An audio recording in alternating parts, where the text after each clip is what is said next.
What would you do if stopping to help a stranger cost you everything you had left to lose? Luke Mercer thought he'd buried his heart 5 years ago with his wife and son.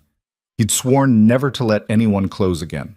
But when he found four barefoot children standing over their collapsed mother on a scorched Texas road, miles from anywhere, with a dead horse and a sky full of vultures circling overhead, he made a choice that would shatter the walls he'd built around himself. This is the story of the day one broken man stopped running from his past and collided headfirst with a family running from their future. Stay with me until the end, hit that like button, and comment what city you're watching from so I can see how far this story travels. The heat that day could kill a man if he let it. Luke Mercer had learned long ago not to let anything kill him. Not the sun that hammered down on the Texas plains like a blacksmith working iron, not the loneliness that sat in his chest like a stone, not the memories that whispered to him in the dark hours before dawn. He'd survived worse than heat. He'd survived loss that would have buried most men 6 feet under. So when his mare, Cassie, started pulling left toward the creek bed at the edge of his property line, Luke didn't fight her. The old girl knew thirst when she felt it, and he wasn't cruel enough to deny her water just because he was in a hurry to get back to the emptiness waiting for him at home. The ranch house had been empty for 5 years now, empty of laughter, empty of the small footsteps that used to race across the porch, empty of Sarah's voice calling him in for supper, her hand on his shoulder in the evening light, her breath warm against his neck in the darkness. Empty. Luke had made a peace with empty, or so he told himself every morning when he woke to silence and every night when he lay down alone. He was 42 years old and felt twice that. His hands were scarred from years of ranch work, his face weathered by wind and sun, his hair more gray than brown now. He hadn't looked at himself in a mirror in months. Didn't see the point. Cassie whinnied softly as they approached the creek, and Luke patted her neck. "Easy, girl. We'll get you." He stopped. His hand froze on the reins. There, maybe 50 yards ahead where the road curved past a stand of mesquite trees, something was wrong. At first, Luke thought it was just debris. The wind could kick up strange things out here. Tumbleweeds, fence posts torn loose in storms, even the occasional coyote carcass baking in the sun. But as Cassie moved forward, the shape resolved itself into something that made Luke's stomach tighten. A horse, dead. From the look of it, lying on its side in the middle of the road. And standing beside it, Luke's breath caught. Children.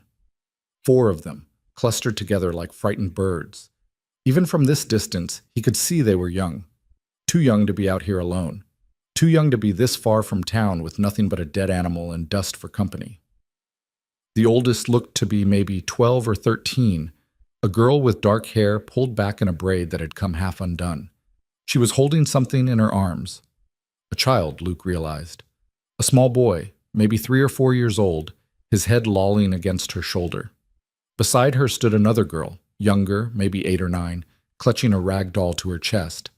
She wasn't moving, wasn't making a sound, just staring straight ahead with eyes that looked too big for her face. And then there was another boy, older than the toddler but younger than the girl with the braid. Maybe 6. He was barefoot. They were all barefoot, Luke noticed now. Not a shoe among them. Every instinct Luke had developed over the past 5 years told him to turn Cassie around and ride the other direction. This wasn't his problem. These weren't his children. He'd learned the hard way that caring about people, especially children, was a guaranteed path to the kind of pain he'd sworn never to feel again. But even as he thought it, even as his hands tightened on the reins to turn away, his eyes caught on something else. A woman. She was on the ground behind the children, collapsed in the dust about 10 feet from the dead horse. Her dress was torn, her hair tangled and dusty, one arm stretched out toward the children as if she'd been reaching for them when she fell. She wasn't moving.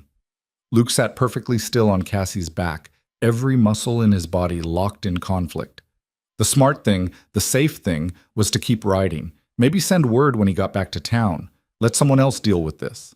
Someone who hadn't already been broken beyond repair. But the oldest girl must have heard Cassie's hooves because she suddenly turned her head and looked straight at him. Their eyes met across the distance, and Luke saw something in her face that bypassed every wall he'd built, every vow he'd made, every defense he'd carefully constructed. It wasn't just fear, It was desperate, bone-deep terror mixed with the kind of courage that only comes when you're protecting something more important than your own life. The girl shifted the small boy in her arms. He was clearly too heavy for her, her thin arms shaking with the effort, and took one step toward Luke. Then another. She didn't run, didn't shout, just walked toward him with her chin up and her eyes locked on his, carrying her burden like she'd been carrying it for miles. When she was close enough that Luke could see the tracks of dried tears on her dust-covered face, she stopped. "Please," she said. Her voice was hoarse, cracked from thirst or crying, or both. "Please, sir. My mama, she fell. She won't wake up. And Timmy—" She looked down at the boy in her arms. "He's burning up. He needs help. We all need help." Luke opened his mouth. He meant to say no. Meant to tell her he was sorry, but there was nothing he could do, that she should wait here and he'd send help from town. But what came out instead was, "How long has she been down?" "I don't know." The girl's voice broke. "Maybe an hour, maybe more. The horse she just stopped and fell over. Mama tried to get us water from the creek back there, but she couldn't make it, and then she just dropped." Luke dismounted. His boots hit the hard-packed dirt, and he felt like he was stepping off a cliff. Up close, the children looked even worse. The oldest girl's lips were cracked and bleeding. The 6-year-old boy was swaying on his feet, his eyes glassy. The silent little girl with the doll hadn't even looked at Luke. She was staring at something in the distance, or maybe at nothing at all. And the toddler in the oldest girl's arms, Timmy she'd called him, was indeed burning with fever. Luke could see it in the flush of his cheeks, the way his small chest heaved with each breath. "What's your name?" Luke asked the girl with the braid. "Clara," she whispered. "Clara Bennett. I'm Luke." He moved past her toward the woman on the ground, every step feeling like he was wading through deep water. "These your brothers and sister?" "Yes, sir. That's Timmy. And that's Samuel." She nodded toward the 6-year-old. "And Rose." The little girl with the doll still hadn't moved. Luke knelt beside the woman. Margaret Bennett, he assumed. She was younger than he'd first thought, maybe 35, with dark hair like her daughter's, and a face that would have been pretty if it wasn't covered in dust and drawn tight with exhaustion, even in unconsciousness. He pressed 2 fingers to her neck, feeling for a pulse. There. Weak but steady. Relief flooded through him, surprising in its intensity. He didn't want to care whether this stranger lived or died, but apparently some part of him, some stubborn, foolish part he'd thought was dead, still did. "She's alive," he said, and heard Clara sob behind him. Margaret's skin was hot to the touch, her breathing shallow. Dehydration probably, and heat exhaustion. Maybe worse. He wouldn't know until he got her somewhere cool and got some water into her. Luke stood and looked around. The dead horse was definitely dead. Had been for at least a few hours from the look of it. No wagon, no supplies visible, except for a single canvas bag lying near the horse's head. Whatever these people had been traveling with, this was all that was left.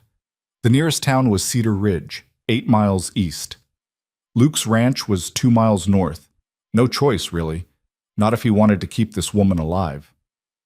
"Can you walk?" he asked Clara. She nodded quickly, desperately. "Yes, sir. All of us can. Well, except Timmy. But I can carry him. I've been carrying him." "No." Luke moved back to Cassie and started loosening the saddlebags. "You've carried him far enough. I'll take him. And your mother." "On the horse?" "Horse can't carry all of us. We walk." He pulled his water skin from the saddle and handed it to Clara. "You and your brother and sister share this. Small sips, not too much at once or you'll be sick." Clara took the water skin like it was made of gold, her hands trembling. "Thank you. Thank you so much. I didn't know if anyone would come. Drink first. Talk later." While the children passed the water skin between them, Clara carefully helping Rose drink, then Samuel, before taking a small sip herself and not touching it again, Luke bent down and carefully lifted Margaret Bennett into his arms. She was lighter than she should have been. Too light. How long had these people been on the road? How far had they come? As soon as he lifted her, Margaret's eyes fluttered open. They were gray, he noticed. Gray like storm clouds. No, she mumbled, her voice barely audible. Put me down. I can walk. No, you can't. My children are fine. I've got them. Now be quiet and save your strength. Her eyes focused on his face for a moment, searching. Then, as if she'd seen something there that satisfied her, she stopped struggling and let her head rest against his chest. Luke settled her weight in his arms and turned to Clara. You help your little sister. Tell your brother to stay close. We've got 2 miles to walk. Can you make it? Clara's jaw set with determination that looked far too old for her young face. Yes, sir. Then let's move. They started walking. Luke led the way, carrying Margaret, with Cassie plodding along beside him. Behind him came the children, Clara holding Rose's hand, Samuel stumbling along beside them, all three following like a small, determined army. The sun beat down mercilessly. Luke's arms began to ache within the first quarter mile, but he didn't slow. Couldn't slow. Not with Margaret's breathing growing more labored and the small boy, Timmy, starting to whimper in his fever dreams where he lay draped over Luke's shoulder opposite his mother. Wait, when had he picked up Timmy too? Luke glanced back and saw Clara walking empty-handed now, one arm around Rose, the other supporting Samuel, who looked ready to collapse. The girl must have transferred her little brother to Luke's shoulder at some point. Smart kid, knew when to ask for help. How you holding up back there? Luke called. Fine, sir, Clara answered, though her voice was thin with exhaustion. 1/2 mile more. You see those trees up ahead? That's my property line. Is there water? Creek runs right through the middle of it, and a well at the house. All the water you can drink. He heard Samuel make a small sound of relief. They walked on. The sun climbed higher. Sweat ran down Luke's back, soaked through his shirt. Margaret stirred occasionally in his arms, mumbling words he couldn't make out. Timmy's fever seemed to be getting worse. The boy was shaking now despite the heat. Luke's ranch came into view just as he was starting to worry he'd have to stop and rest. The house was small, just a simple 2-story structure with a wide porch, but it had good shade and a roof that didn't leak. The barn was in decent shape. The well was solid. It was a home, or it had been, once. Almost there, Luke said, more to himself than the children. Scattered as they approached. Clucking scattered as they approached, clucking irritably. His old dog, Rufus, came limping out from the porch and barked once, then seemed to sense the urgency and fell silent, his tail wagging uncertainly. Luke climbed the porch steps, harder than it should have been with his arms full, and kicked the front door open. The house was dark and cool inside, exactly as he'd left it that morning, exactly as it had been for 5 years. Silent, still, waiting, not anymore. Clara, Luke said, there's a bedroom to the right, first door.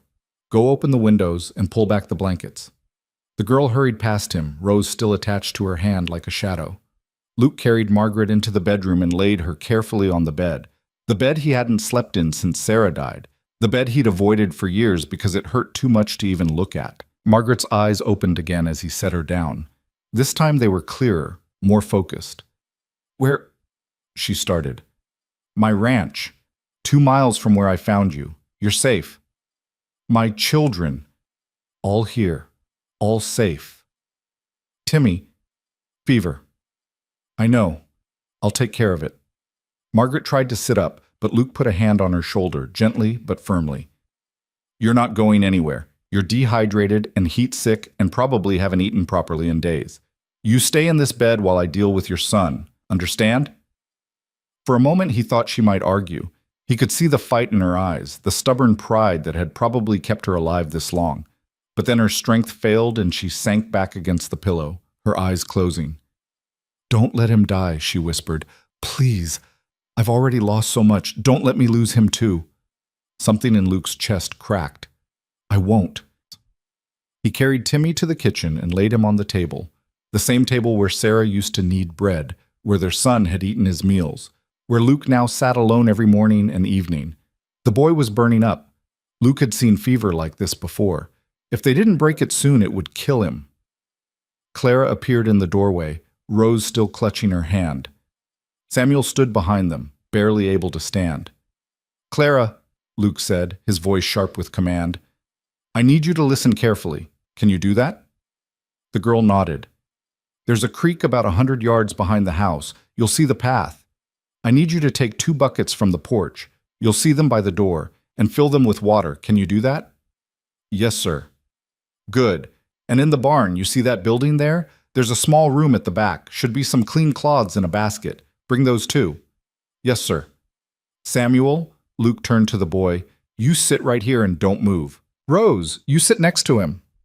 Both children obeyed without question, sinking onto the bench by the table like puppets with cut strings. Clara ran. Luke had forgotten how fast children could move when they needed to. She was back in less than 10 minutes, both buckets sloshing with creek water, the cloths bundled under one arm.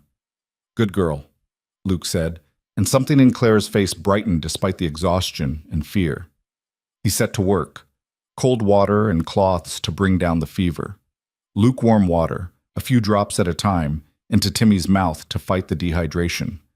Luke had done this before, years ago, when his own son had fallen ill. His hands remembered the motions even though his heart had tried to forget. Timmy whimpered and cried, but Luke kept going, methodical and patient. Clara helped, following his instructions exactly, her young face set with concentration. An hour passed, then another. Slowly, painfully slowly, the fever began to break. Timmy's skin grew less hot to the touch. His breathing evened out. His eyes opened once, confused and frightened, but when Clara leaned over him and whispered, "It's okay, Timmy. You're safe now," he relaxed and drifted into what looked like real sleep rather than fever dreams. Luke sat back, his shirt soaked with sweat and creek water, his arms aching from holding the boy still. "Is he going to be okay?" Clara's voice was small, fragile. "Yeah," Luke said. "I think so." Clara burst into tears. Not quiet crying, not the kind of tears she'd probably been holding back for hours or days or however long this family had been in trouble, but real, shoulder-shaking sobs that came from somewhere deep and desperate. Luke didn't know what to do. He hadn't comforted a crying child in 5 years, hadn't comforted anyone, but his hand moved on its own, reaching out to pat Clara's shoulder awkwardly. "Hey, it's all right. He's going to be fine. I thought we were all going to die out there. The horse died and Mama fell and Timmy was so hot, and I didn't know what to do. I didn't know." "You did exactly right. You kept your family together. You asked for help when you needed it. That takes more courage than most adults have." Clara looked up at him, her face blotchy with tears. "Really? Really?" She wiped her eyes on her sleeve, trying to pull herself together. "I'm sorry. I shouldn't. Mama always says I need to be strong for the little ones." Being strong doesn't mean not crying. Sometimes crying is the strongest thing you can do. Luke had no idea where these words were coming from. They certainly weren't things he believed about himself. But they seemed to help Clara, who took a shaky breath and nodded. "What about Mama?" she asked. "Let me check on her." Luke stood, his knees protesting after sitting on the hard floor for so long, and walked back to the bedroom. Margaret was awake. She was lying in bed, propped up on one elbow, her gray eyes fixed on the doorway, as if she'd been waiting for him. Her hair was still tangled, her face still dusty, but there was color in her cheeks now, and her gaze was sharp and clear. "My children," she said immediately. "Where are—" "Timmy's sleeping. Fever broke. Samuel and Rose are in the kitchen eating bread and drinking water. Clara's watching them." Margaret closed her eyes, and for a moment Luke thought she might cry like her daughter had.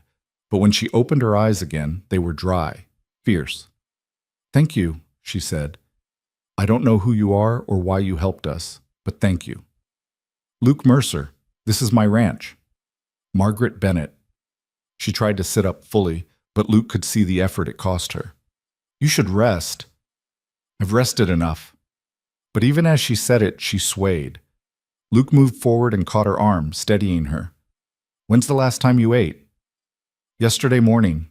Maybe the day before. I'm not sure." "When's the last time any of you ate?" Margaret's jaw tightened. "What does it matter? We're alive. That's what counts." "It matters because you're in my house now, and I'm not going to watch you and your children starve." "We're not staying," Margaret said sharply. "We'll rest tonight and leave in the morning." Where will you go? That's not your concern. Luke studied her. She was proud, this woman. Proud and stubborn and scared, though she was trying hard not to show it. He recognized the look. He'd seen it in his own eyes often enough. You're running from something, he said quietly. Margaret's face went very still. What makes you say that? Dead horse, no supplies. 4 children on foot in the middle of nowhere with no shoes. Nobody travels like that unless they're running. Maybe we're just poor. Maybe. But poor people don't usually look over their shoulder the way you just did when I said you were running. Margaret's hand clenched in the blanket. You don't know anything about me. No, but I know what it looks like when someone's trying to survive. I know what desperation smells like. And I know that whatever you're running from, you can't outrun it if you can barely walk. For a long moment, Margaret just stared at him. Then slowly, her shoulders sagged. His name is Victor Hale, she said quietly. He says my late husband owed him money. Says I have to pay the debt. Says if I don't... She looked toward the door, toward where her children were. He made it very clear what would happen if I didn't pay. How much? $500. Luke let out a low whistle. That was more than most people made in a year. That's a lot of money. My husband didn't owe it. I know he didn't. We were poor, but he was honest. He would never... Her voice broke. But Hale has papers, documents, and he has men, and I couldn't fight him, so we ran. How long ago?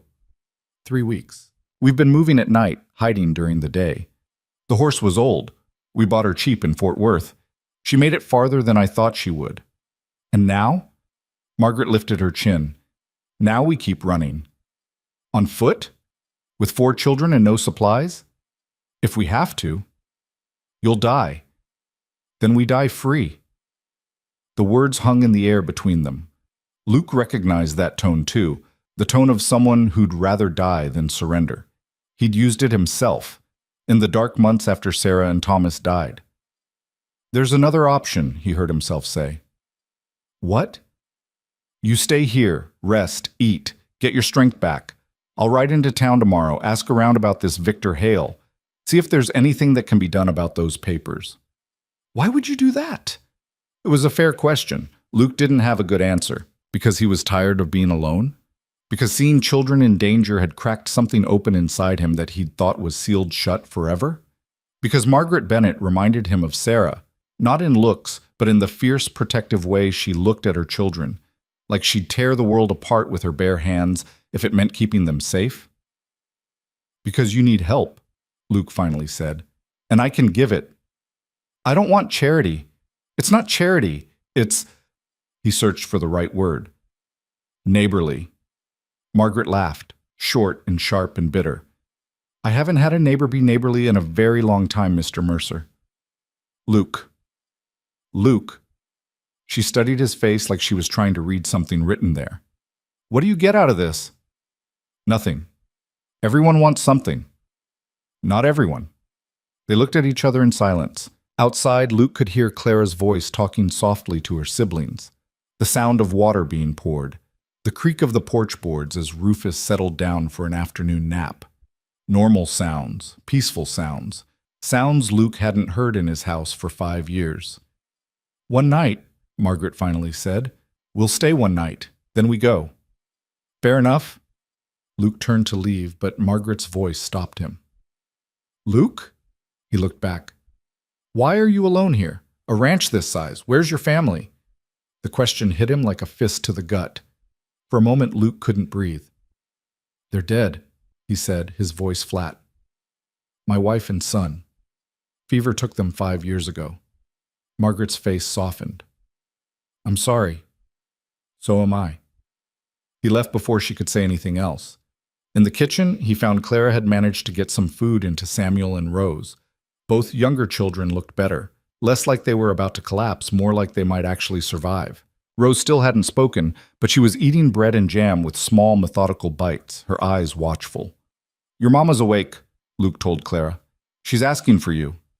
Clara jumped up immediately. Is she okay? She's weak, but she'll recover. Go see her, but don't tire her out. She needs rest. Clara nodded and hurried to the bedroom, Rose trailing behind her like a silent shadow. That left Luke alone in the kitchen with Samuel, who was looking at him with large, serious eyes. "Are you going to help us?" the boy asked. Luke crouched down so he was eye level with the child. "I'm going to try. Mama said nobody would help us. She said we were on our own. Your mama's been hurt. Sometimes when people are hurt, they forget that there are still good folks in the world." "Are you good folk?" It was such a simple question, such an innocent one. Luke thought about all the ways he'd failed over the past 5 years. All the times he'd turned away from other people's pain because he couldn't bear to feel anything himself. All the moments he'd chosen isolation over connection, emptiness over risk. "I'm trying to be," he said quietly. Samuel seemed to accept this answer. He took another bite of bread, chewed thoughtfully, then said, "Thank you for saving Timmy." "You're welcome. And thank you for not leaving us on the road." Luke's throat tightened. "You're welcome." The boy went back to eating, apparently satisfied. Luke stood and walked to the window, looking out at his land. The sun was starting to sink toward the horizon, painting everything in shades of gold and amber. The chickens were settling in for the night. Rufus was snoring on the porch. In the distance, cattle were moving toward the water tank. Everything looked exactly as it had this morning. But everything had changed. For the first time in 5 years, Luke's house had people in it, living, breathing people who needed him, who depended on him. It should have terrified him, should have sent him running. Instead, it felt like waking up from a long, cold sleep. That night, Luke gave Margaret the bedroom and made pallets on the floor of the main room for the children. Clara tried to insist she could sleep sitting up, that she didn't need comfort, but Luke wouldn't hear it. He found old blankets in the chest, blankets Sarah had made, blankets he hadn't been able to look at for years, and spread them out. Timmy slept in his mother's room, still recovering from the fever. The other 3 children collapsed onto their pallets like soldiers after a battle, asleep almost before their heads hit the makeshift pillows. Luke sat on the porch, watching the stars come out. He heard the bedroom door open and looked up to find Margaret standing in the doorway, wrapped in one of his old blankets. She looked steadier now, though still weak. "You should be sleeping," Luke said. "So should you." She came out onto the porch and sat down carefully on the top step, a few feet away from him. "Couldn't sleep. Keep thinking I'm going to wake up back on that road with nowhere to go." "You're not on the road anymore." "No, thanks to you."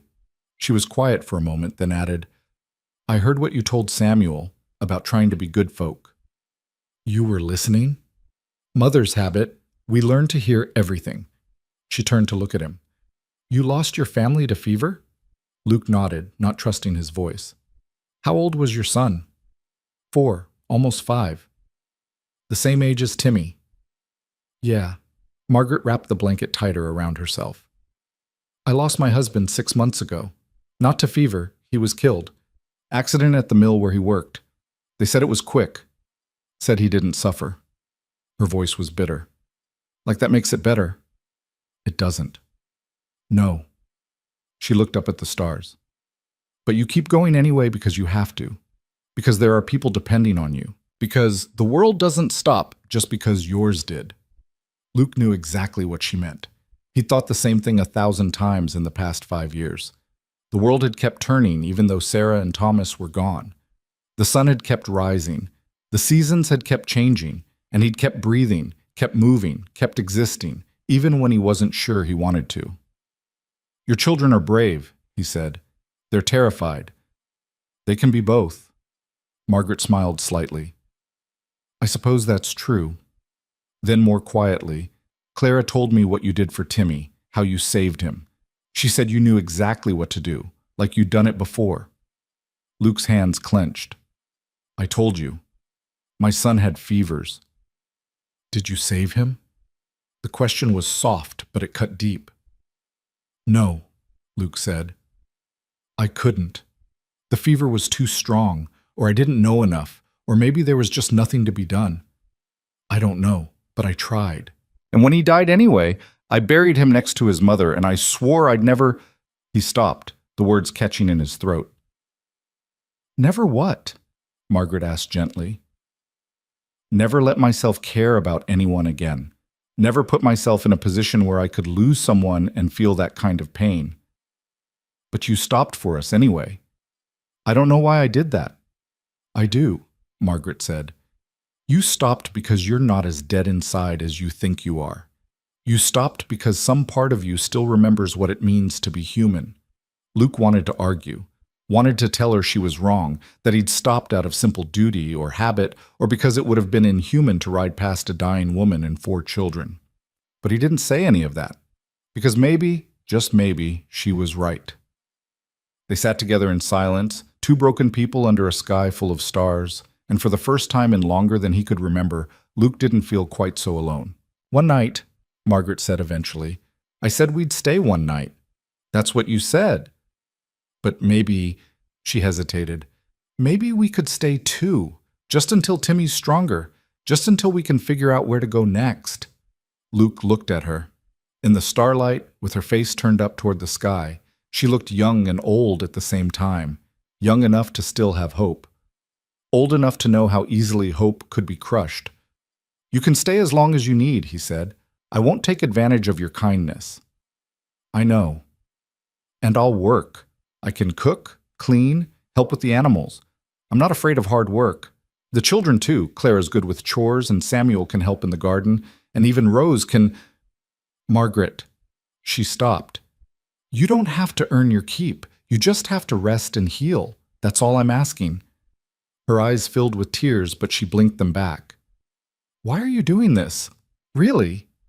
Luke thought about all the complicated answers he could give, about loneliness and grief, and the way seeing her children had reminded him of everything he'd lost, about how his house had felt more alive in the past few hours than it had in 5 years, about how he'd forgotten what it felt like to be needed.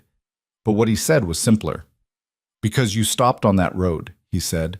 You collapsed trying to get water for your children. You burned yourself out trying to keep them alive. And when I found you, every ounce of strength you had left was still reaching for them. He paused. That's the kind of courage worth saving. Margaret looked at him for a long moment. Then she did something unexpected. She reached out and took his hand. Her fingers were rough, calloused from work and worry, but they were warm. Thank you, Luke Mercer, she said quietly, for seeing us, for stopping, for caring when you didn't have to. Luke squeezed her hand gently. He didn't trust himself to speak. They sat like that for a while, hands clasped, watching the night deepen around them. Inside the house, the children slept peacefully. Tomorrow would bring new challenges, new fears, new questions about Victor Hale and debts and danger. But tonight they were safe. And for Luke, who had spent 5 years living in the tomb of his own grief, that was more than he'd allowed himself to hope for in a very long time. When Margaret finally stood to go back inside, Luke stayed on the porch. He listened to her footsteps, heard her check on each child, heard the bedroom door close softly. Then he looked up at the stars, and, for the first time since Sarah died, he said her name out loud. Sarah. Just that. Just her name. Not a prayer, not a plea. Just an acknowledgement that she had existed, that she had mattered, that she was still part of who he was, even though she was gone. The night didn't answer. The stars kept shining. The wind kept blowing across the plains. But something in Luke's chest, something that had been locked tight for 5 years, loosened just a fraction. He'd stopped on the road today. He'd saved a woman and her children. He'd opened his door and his home to strangers. And tomorrow, he would wake up to the sound of children's voices instead of silence. It wasn't healing, not yet, but it was a beginning. And sometimes, Luke thought, as he finally rose and headed inside, a beginning was enough. Luke woke to a sound he hadn't heard in 5 years. Laughter. For a moment, lying in his bedroll on the floor of what used to be his study, he thought he was dreaming. Thought he'd slipped back into one of those cruel dreams where Thomas was still alive, still running through the house with his toy horses, still filling every room with noise and joy. But then he heard Clara's voice, sharp and practical, nothing like his son's had been, saying, "Samuel, you have to be quiet. Mr. Mercer is still sleeping." And a smaller voice, defiant, "But I'm hungry now." Luke opened his eyes to early morning light streaming through the window. The house smelled different, not just dust and emptiness anymore. Now there was something else. The scent of people, of life happening in rooms that had been dead for too long. He sat up, his back protesting. The floor hadn't gotten any softer since he was 20. He ran a hand through his hair and stood, pulling on his boots. When he walked into the kitchen, he found Clara at the stove. His stove, which he hadn't used for anything but coffee in years, trying to figure out how to work the cast iron skillet. Rose sat at the table, her rag doll in her lap, watching her sister with those two old eyes. Samuel was perched on the counter, swinging his legs, chattering about something to do with chickens. All three children froze when they saw him. "I'm sorry," Clara said quickly, her face flushing. "I was trying to make breakfast. Mama's still sleeping and Timmy's still weak, and I thought maybe if I could cook something, you wouldn't have to—" She stopped, looking down at the skillet in her hands. "But I don't know how to use this stove, and I couldn't find the eggs, and I'm sorry. I shouldn't have—" "Stop," Luke said gently. "You didn't do anything wrong." Clara looked up at him, uncertain. Luke crossed to the stove and took the skillet from her hands. "First thing you need to know about this stove is she runs hot. You have to watch her, or she'll burn everything you put in her." He adjusted the damper. "Second thing is, the eggs are in the coop out back. Third thing is, you never have to apologize for trying to help. But Mama says we shouldn't impose. Your Mama's been carrying the weight of the world on her shoulders for too long. Let someone else carry it for a while." He looked at Samuel. "You, boy, you know how to gather eggs?" Samuel nodded eagerly. "Then get a basket from the porch and go fill it. Don't take all of them. Leave at least 3 for the hens to sit on. And watch out for the red one. She's mean." Samuel scrambled down from the counter and ran for the door, clearly delighted to have a task. "Clara," Luke continued, "you want to learn to cook on this stove? I'll teach you. But first you need to learn where everything is. Flour's in that bin. Sugar's above it. Salt pork is in the cold box on the porch. Lard is—" "Mr. Mercer," Clara interrupted softly, "why are you being so kind to us?" Luke paused in the middle of reaching for the coffee pot. It was the same question Margaret had asked last night, the same question he'd been asking himself. "Because kindness doesn't cost anything," he said finally, "and I've got plenty to spare." Before Clara could respond, they heard a door open, and Margaret appeared in the doorway, Timmy in her arms. The little boy looked better. His fever was gone, his eyes clearer, but he was still weak, his head resting on his mother's shoulder. Margaret herself looked stronger than she had last night. She'd washed her face and tied back her hair. Someone had clearly lent her a clean dress. Luke vaguely remembered pulling one of Sarah's old dresses from the chest last night and leaving it outside the bedroom door. Seeing Margaret wearing it now hit him harder than he'd expected. "I heard voices," Margaret said, her eyes taking in the scene. "Clara, what are you—" "I was trying to make breakfast," Clara said. "Mr. Mercer's teaching me to use the stove." Margaret's face tightened. "You shouldn't have troubled him." "It's no trouble," Luke said quickly. "In fact, I could use the help. Haven't cooked a real breakfast for more people than myself in years. Likely to burn everything if I try it alone." It was a lie, but a kind one. Margaret seemed to recognize it for what it was, a way to let her children contribute without making them feel like burdens. "Well," she said slowly, "if you're sure, I'm sure." Luke pulled down a bowl and handed it to Clara. "You measure out the flour for biscuits. I'll start the bacon." They worked together in an awkward but functional rhythm. Clara followed Luke's instructions precisely, her young face serious with concentration.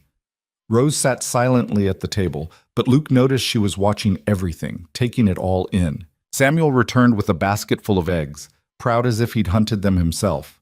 Margaret sat with Timmy, giving the boy small sips of water, whispering encouragement when he managed to swallow. It was domestic and strange and completely foreign to everything Luke's life had been for the past 5 years. And yet, somehow, it felt right. The bacon was sizzling in the pan when Samuel, who'd been looking out the window, suddenly said, "Mr. Mercer, there's a man coming." Luke's hand froze on the spatula. "What?" "A man, on a horse, coming up the road." Margaret's face went white. She clutched Timmy tighter. No, it's too soon. He couldn't have found us already." "Get away from the window," Luke said sharply. "All of you, into the back room, now." Clara grabbed Rose's hand and pulled her toward the hallway. Samuel followed, casting frightened looks back at his mother. Margaret didn't move. "If it's Hale, then I'll deal with him. Go with your children. This is my fight. Not anymore. Luke met her eyes. Please, Margaret, let me handle this. For a moment he thought she might argue, but then Timmy whimpered in her arms and she nodded, backing toward the hallway. Luke waited until he heard the bedroom door close. Then he moved to the window and looked out. A single rider was approaching the house. Not rushing, not slow, just steady. As the man got closer, Luke's shoulders relaxed slightly. He recognized that horse, recognized the rider. He walked to the door and stepped out onto the porch, crossing his arms. The rider pulled up at the fence line and tipped his hat. Luke Mercer, didn't expect to find you entertaining at this hour. Doc Collins, Luke said. What brings you out here? Dr. Henry Collins was a thin man in his 60s with sharp eyes and gentle hands. He'd been the one who tried to save Sarah and Thomas, the one who'd stood beside Luke at their graves and said nothing because there was nothing to say. Got a report yesterday, Doc said, dismounting. Jenny Morrison said she saw you riding toward your place with what looked like a woman in your arms and a string of children following. Naturally, the whole town's curious. Naturally. So I told them I'd ride out this morning, see if you needed any medical assistance. Doc tied his horse to the post and walked up to the porch. Do you? Luke hesitated. He didn't want to bring anyone else into this, didn't want to risk word getting back to whoever Margaret was running from. But Timmy had been desperately sick, and even though the fever had broken, the boy could use a proper examination. Yeah, Luke said finally. I could use your help. He led Doc inside and called for Margaret. She emerged from the bedroom slowly, Timmy still in her arms, her eyes wary. This is Dr. Collins, Luke said. Best doctor in 3 counties. He's here to check on your boy.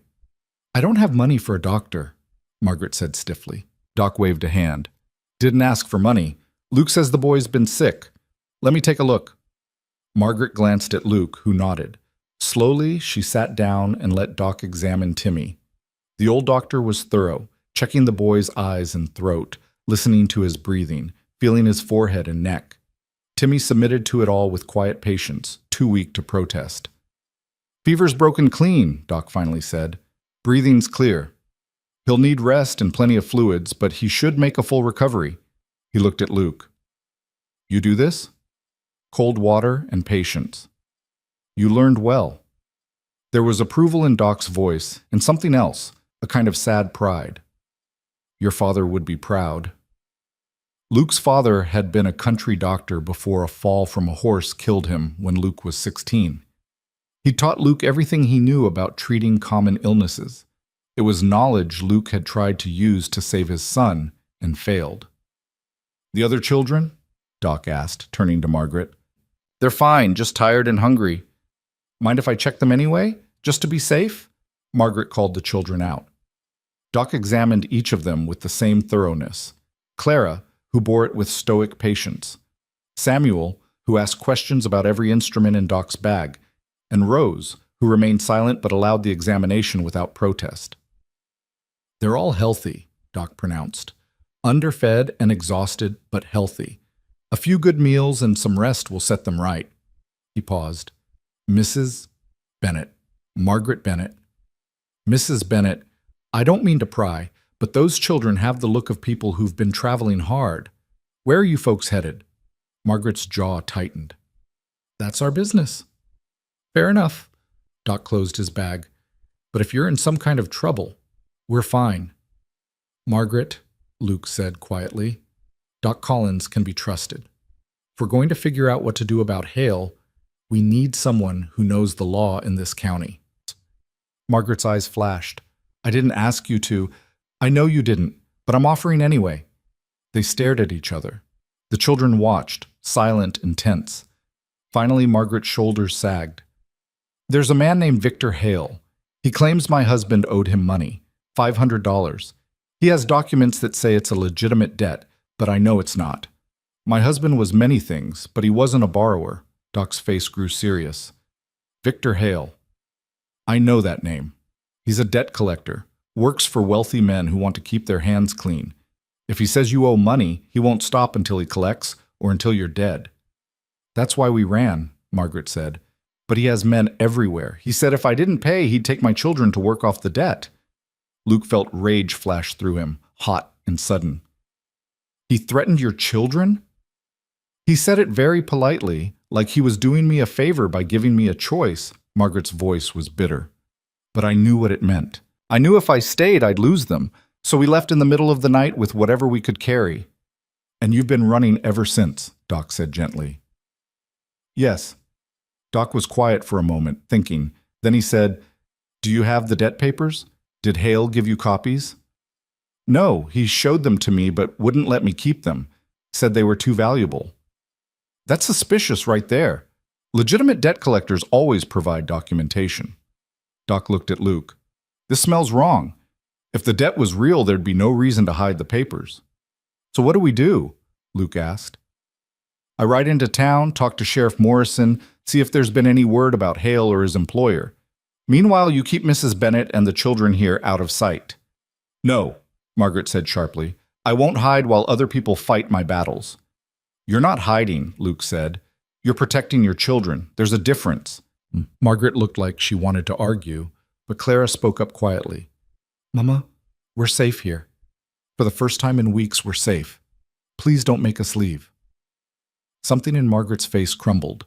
She looked at her daughter, this fierce, brave girl who'd carried her baby brother for miles, who'd kept her family together when everything was falling apart, and nodded. All right, she whispered. We'll stay, for now. Doc stood.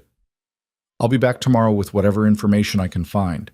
In the meantime, Luke, keep your eyes open. If Hale's looking for Mrs. Bennett, he might come here. Let him come, Luke said quietly. I'll be ready. After Doc left, an uncomfortable silence settled over the house. The children wandered back to the main room, uncertain what to do with themselves. Margaret stood by the window, staring out at the road. Luke went back to the stove. The bacon was burned, but he salvaged what he could and started fresh. The biscuits Clara had prepared went into the oven. He scrambled eggs and found some preserves in the back of the cupboard. When everything was ready, he set it all on the table. Eat, he said simply. The children didn't need to be told twice. They fell on the food like they hadn't eaten in days, which, Luke reflected, they probably hadn't. Not properly, anyway. Margaret ate more slowly, but Luke noticed she finished everything on her plate. When she caught him watching, she raised her chin defensively. Thank you, she said stiffly, for the meal, and for calling the doctor, and for everything. You already thanked me. I know, but it doesn't feel like enough. Luke started clearing plates, uncomfortable with her gratitude. He'd spent 5 years being thanked by no one, needing no one's appreciation. It felt strange to have it now. You want to thank me, he said. Help Clara learn to cook on that stove. I meant what I said. I could use the help. It was another kindness disguised as practicality. But Margaret seemed to accept it, nodding. The rest of the day passed in a strange domesticity. Clara worked beside Luke in the kitchen, learning how to manage the temperamental stove. Samuel helped feed the chickens and discovered that the mean red hen wasn't so mean if you approached her slowly. Rose spent an hour sitting on the porch with Rufus, the old dog resting his head in her lap while she stroked his fur, still silent but peaceful. Timmy slept most of the day, waking only to drink water and eat a few bites of bread before drifting off again. Luke found himself teaching Clara more than just cooking. He showed her how to draw water from the well without spilling, how to tell if eggs were fresh, how to bank the fire in the stove so it would last through the night. She absorbed every lesson with fierce concentration, as if she were memorizing survival skills for a war she knew was coming. You're a quick learner, Luke said as she successfully flipped a pancake without breaking it. Clara beamed. Mama always said I take after my father. He could learn anything if he watched someone do it once. What did he do? Your father? The smile faded from Clara's face. He worked at a mill, cutting timber. One day a chain broke and the logs... She stopped, her throat working. They said it was fast, that he didn't suffer. Luke recognized the words. They were the same ones people had said about Sarah and Thomas. Meaningless comfort from people who didn't know what else to say. I'm sorry, he said quietly. Everyone's sorry, but sorry doesn't bring him back. Clara's voice was fierce. Sorry doesn't keep men like Hale from trying to take what's left of our family. No, but fighting back does. Clara looked up at him. You really think we can fight him? A man like that with money and papers and men who work for him? I think your mother's already been fighting him. Running takes courage too. But yeah, I think we can do more than run. I think we can make him answer for what he's done. How? By finding the truth, by proving those debt papers are fake, by making sure people know what kind of man he is. Luke paused. Your mother's not alone anymore. Neither are you. Clara's eyes filled with tears, but she blinked them back. I want to believe that. Then believe it.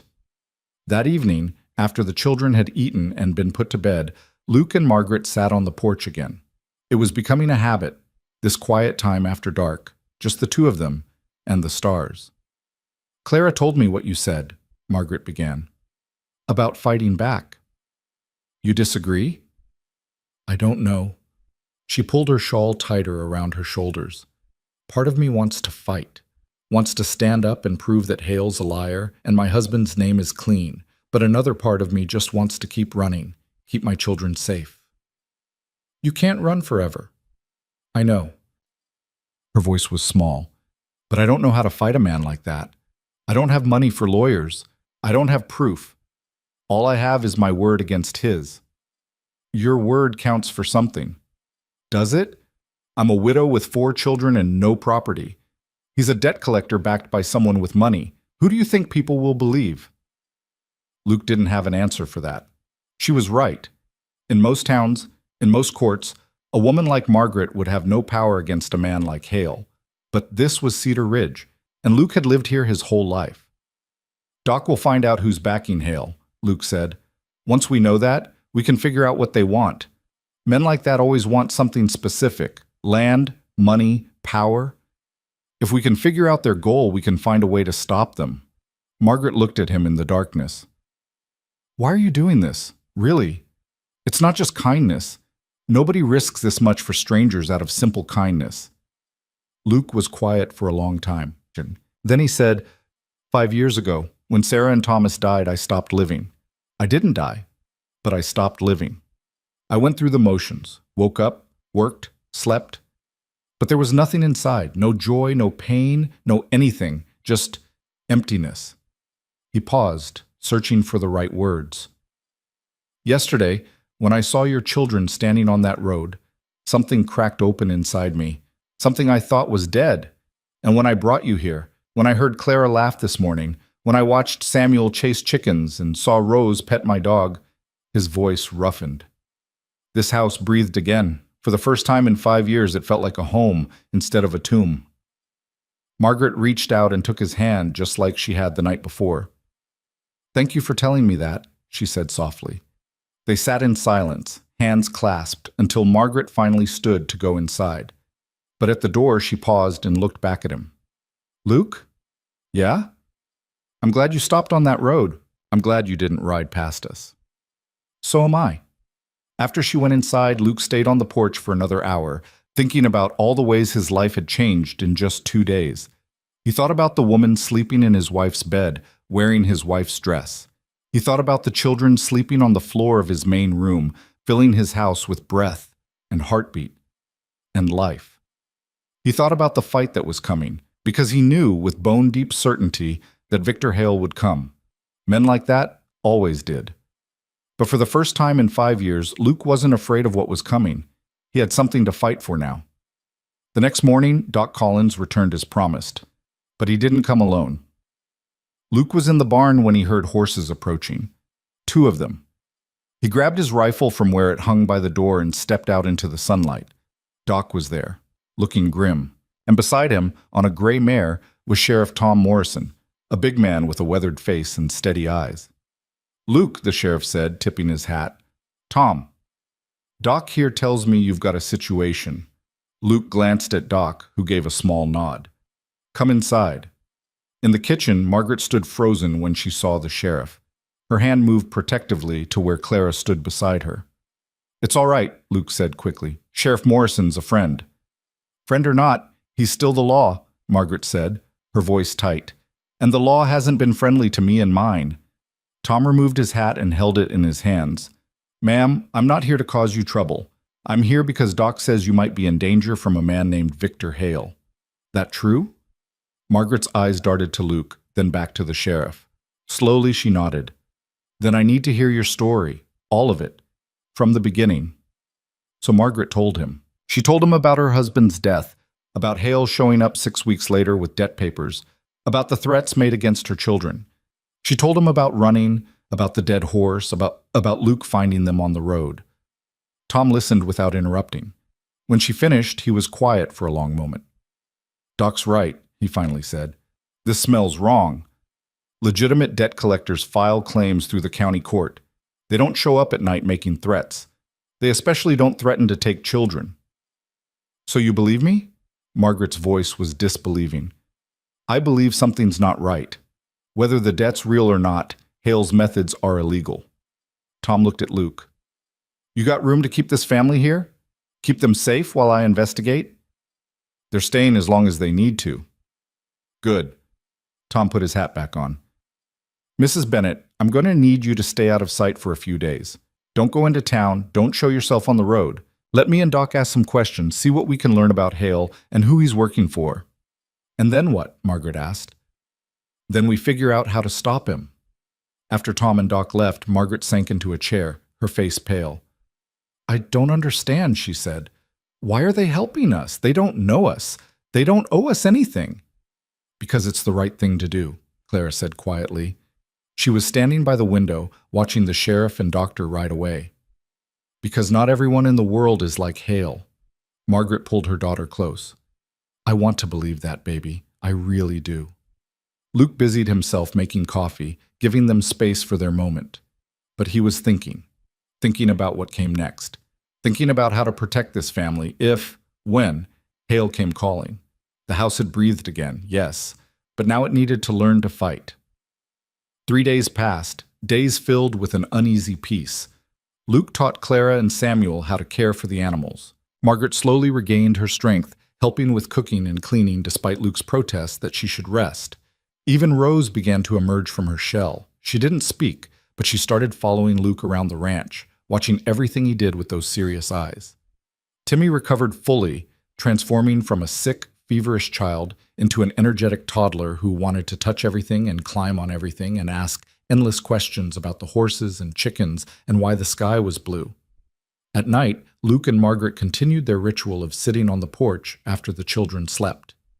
They talked about small things, the weather, the ranch, memories of people they'd lost. Luke found himself telling her about Sarah, about Thomas, about the life he'd had before fever took it all away.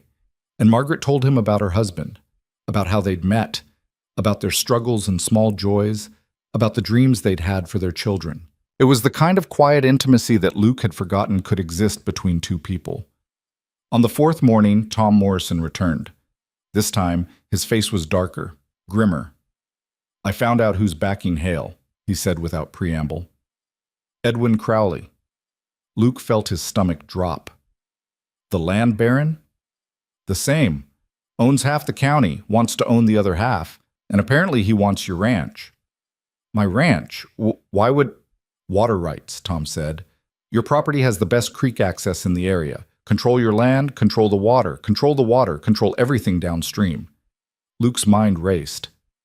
But he can't just take my land. I own it free and clear. No, but he can make your life hell until you sell, or... Tom glanced at Margaret.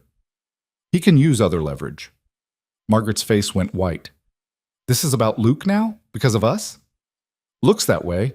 Hale's been asking around about Luke having visitors, about a woman and children at his ranch. Word's gotten back to Crowley.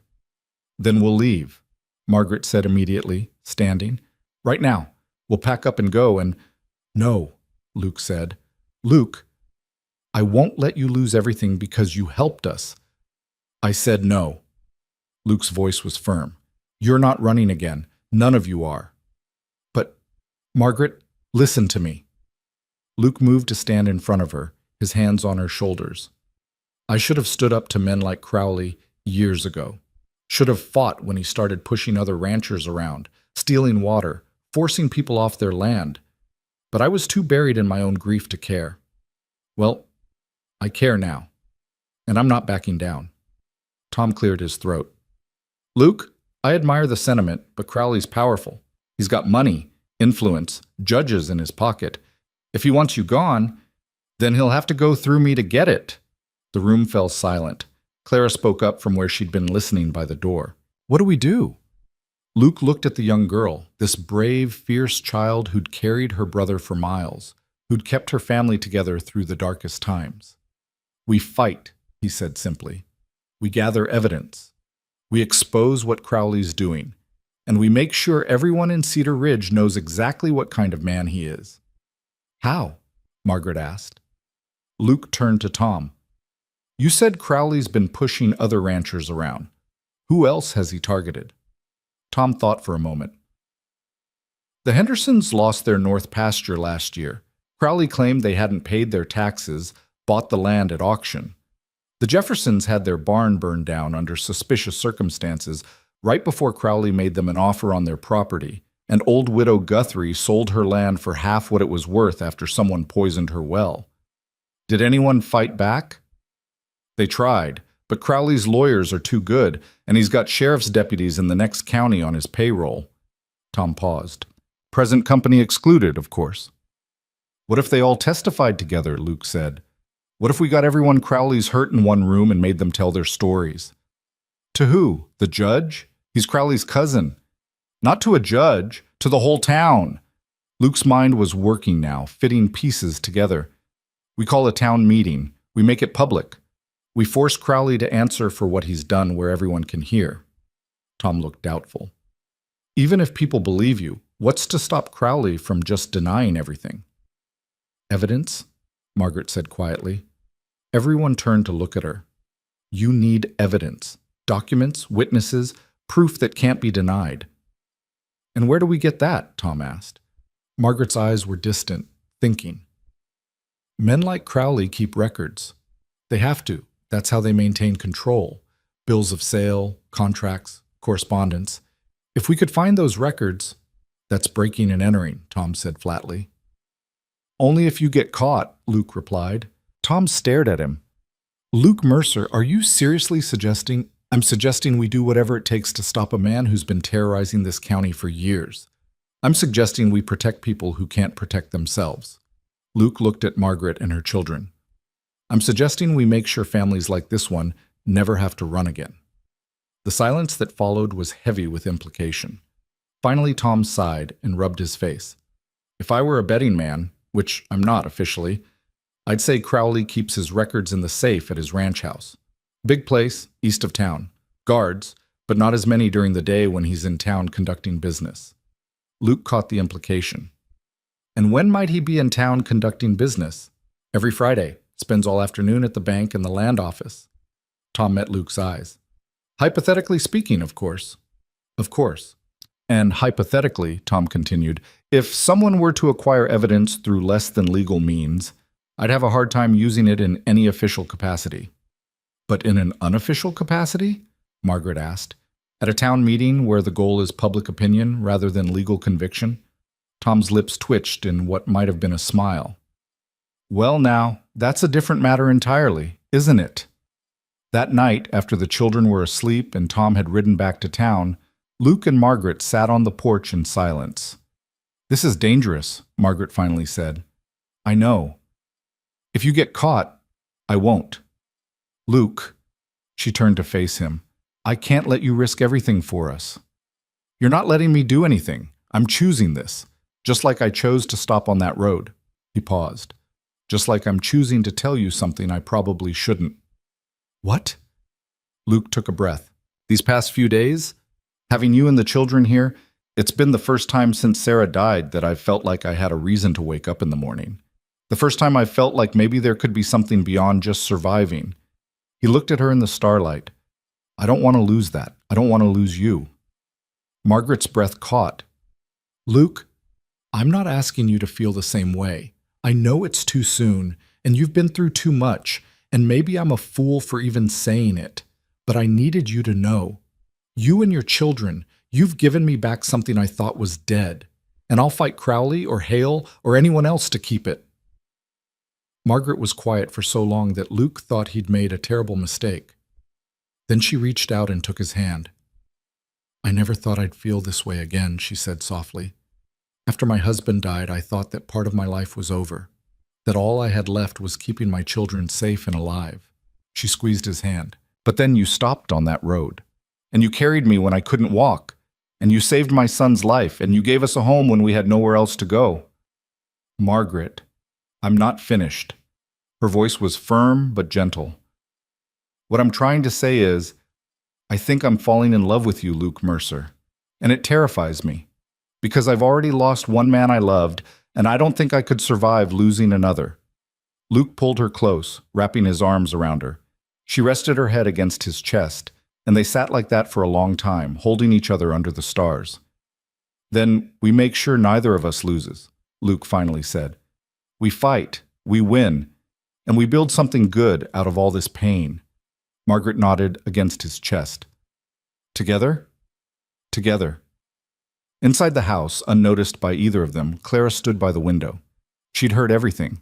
And despite all the fear and uncertainty of the past weeks, despite knowing that danger was still coming, she smiled. For the first time in a long time, her family had a chance at something better, and she would fight alongside Luke to protect it. Friday came with a sky so blue it hurt to look at.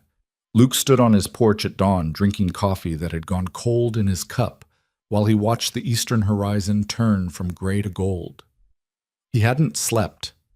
Every time he closed his eyes, he saw 1,000 ways this could go wrong. Crowley's guards catching him, the safe being somewhere other than where Tom thought, the documents not existing at all. But he also saw Margaret's face when she talked about running, saw the exhaustion in Clara's eyes, the fear in Samuel's, saw little Rose's silence, and knew it came from seeing too much darkness for a child her age. So he'd made his choice. Behind him, the door opened quietly. Margaret emerged, wrapped in a shawl against the morning chill, carrying her own cup of coffee. Couldn't sleep either, she asked, kept thinking about all the things that could go wrong. And I'm going anyway. Margaret moved to stand beside him, close enough that their shoulders touched. I wish there was another way. So do I. But wishing doesn't change what needs to be done. They stood in silence, watching the sun rise over land that Luke had worked his whole life. Land that men like Crowley thought they could simply take because they had money and power and no conscience. When I come back, Luke said quietly, we're going to end this. Whatever I find in that safe, or don't find, we're going to make sure Crowley answers for what he's done. And if you don't come back? Luke turned to look at her. Then you take the children and you run. You go as far and as fast as you can and you don't look back. Luke, promise me, Margaret, if something goes wrong, you save your children. That's all that matters. Margaret's eyes filled with tears, but she blinked them back. You're coming back. You have to. I intend to. He set down his coffee cup and pulled something from his pocket, a small silver locket that had belonged to Sarah. He'd carried it for 5 years, unable to wear it, but unable to let it go. Now he pressed it into Margaret's hand. But if I don't, I want you to have this. So you remember. Margaret closed her fingers around the locket. Then she grabbed the front of his shirt and pulled him down into a kiss. It was fierce and desperate, and full of all the words neither of them knew how to say. When they finally broke apart, both were breathing hard. You come back to me, Luke Mercer, Margaret whispered against his lips. You hear me? You come back. I hear you. By mid-morning, Luke was riding toward Cedar Ridge, his saddlebags packed with rope, a dark coat to hide his silhouette, and the old deputy badge he'd worn before Sarah died. He'd pinned it to his chest before leaving, not because he thought it would protect him, but because it reminded him of who he'd been before grief hollowed him out. A man who stood up for what was right, even when it was hard. Tom was waiting at the edge of town, sitting on his horse in the shade of a cottonwood tree. You're sure about this? The sheriff asked as Luke approached. You have a better idea? Several. None of them legal, all of them safer than what you're planning. Luke almost smiled. Then I guess we're doing this the hard way. Tom sighed and pulled out a pocket watch. Crowley left for the bank 20 minutes ago. His foreman said he'd be gone most of the afternoon, had meetings scheduled until at least 4 o'clock. That gives you maybe 5 hours, accounting for travel time. Where will you be? Doing my job, making rounds, being visible, giving myself an alibi for when Crowley inevitably accuses me of being involved in whatever happens today. Tom met Luke's eyes. Which I'm not. Officially. Officially, Luke echoed. But if you were to find anything interesting, and if that interesting material were to somehow end up in my office anonymously, well, I'd have a duty to investigate. Understood. Tom handed him a folded piece of paper. Rough layout of Crowley's house, based on what I remember from a party there 2 years ago. Safe should be in his study, second floor, east wing. Guards usually patrol the grounds, but there's only 2 during the day. Most of the security is for nighttime. Luke tucked the paper into his coat. Thank you, Tom. Don't thank me yet. Thank me when you're back in one piece. The sheriff paused. And Luke? Whatever you find or don't find, we're not done fighting. This is just one move in a longer game. I know. Luke rode on alone, circling wide around Cedar Ridge to approach Crowley's ranch from the north. The land here was different from his own property, more manicured, with fences painted white and pastures that looked like they'd never seen a hard day's work. Everything about it screamed wealth and control. He left his horse tied in a copse of trees about a quarter-mile from the main house and continued on foot, using the landscape for cover. The house itself was massive, a 2-story structure with columns and balconies, looking more like something from the Old South than the Texas plains. Luke watched from behind a storage shed for 10 minutes, timing the guards' patrol patterns. Tom had been right, only 2 men, and they were lazy, more concerned with staying in the shade than actually watching for intruders. When both guards were on the far side of the property, Luke moved. He crossed the open ground quickly, pressed himself against the side of the house, and found a window that had been left open to catch the breeze. Within seconds, he was inside. The interior was as ostentatious as the exterior. Thick carpets, oil paintings, furniture that probably cost more than Luke made in 5 years. He moved through it like a ghost, his boots silent on the expensive rugs. The study was exactly where Tom said it would be. Luke slipped inside and closed the door, his heart hammering in his chest. The safe was built into the wall behind a painting of a hunting scene. Luke pulled the painting aside and stared at the heavy iron door with its combination lock. This was the moment. Either he got it open, or this whole thing was for nothing. He pulled out the tools he'd brought, a stethoscope he'd borrowed from Doc Collins under the pretense of checking on Timmy, and a small notebook to record the combination. Breaking safes wasn't something he'd ever done, but his father had taught him the principle: patience, a steady hand, and a good ear. Luke pressed the stethoscope to the safe door and began turning the dial. Click, click, click. Each tumbler falling into place made a sound, subtle but distinct. Luke worked slowly, methodically, the way his father had taught him to suture wounds, with precision and without rushing. 15 minutes passed. 20. Then with a final soft click, the safe door swung open. Luke let out a breath he hadn't known he was holding. Inside was exactly what Margaret had predicted: documents, stacks of them, contracts, bills of sale, correspondence. Luke began pulling them out, scanning each one quickly. The Henderson property, purchased at tax auction after Crowley had bribed the county assessor to claim their taxes were unpaid. The Jefferson land, acquired for a fraction of its value 3 days after their barn mysteriously burned down. A separate document showed payment to a man named Dutch Miller for services rendered on the same date as the fire. Widow Guthrie's farm, sold under duress after someone poisoned her well. Another payment, this time to a man named Pike, for contract work. And there, near the bottom of the stack, Luke found what he was looking for: Margaret Bennett. The debt papers were there, claiming her late husband owed $500 for gambling debts, but clipped to them was a letter in Crowley's own handwriting, addressed to Victor Hale. Luke read it twice, his anger growing with each word. The debt was completely fabricated. Crowley had created it specifically to force Margaret off land she didn't even own, land that had belonged to her late husband's family, land that Crowley wanted because it bordered Luke's property. The plan had been to take Margaret's children as collateral, use them as leverage to force Luke to sell his ranch to get them back. It was calculated, cruel. And it had nearly worked. Luke's hands shook as he folded the letter and tucked it into his coat along with the other documents. He was replacing the empty folders, making it look like nothing had been disturbed, when he heard footsteps in the hallway. Heavy footsteps. Multiple people. Luke froze. "Told you, the window in the drawing room was open," a voice said. One of the guards. "Didn't leave it that way this morning." "Probably just the wind," another voice replied. "Wind doesn't unlatch windows." The footsteps were getting closer. Luke looked around desperately. The door to the study was the only exit, and the guards were between him and it. The window was too high and would make too much noise.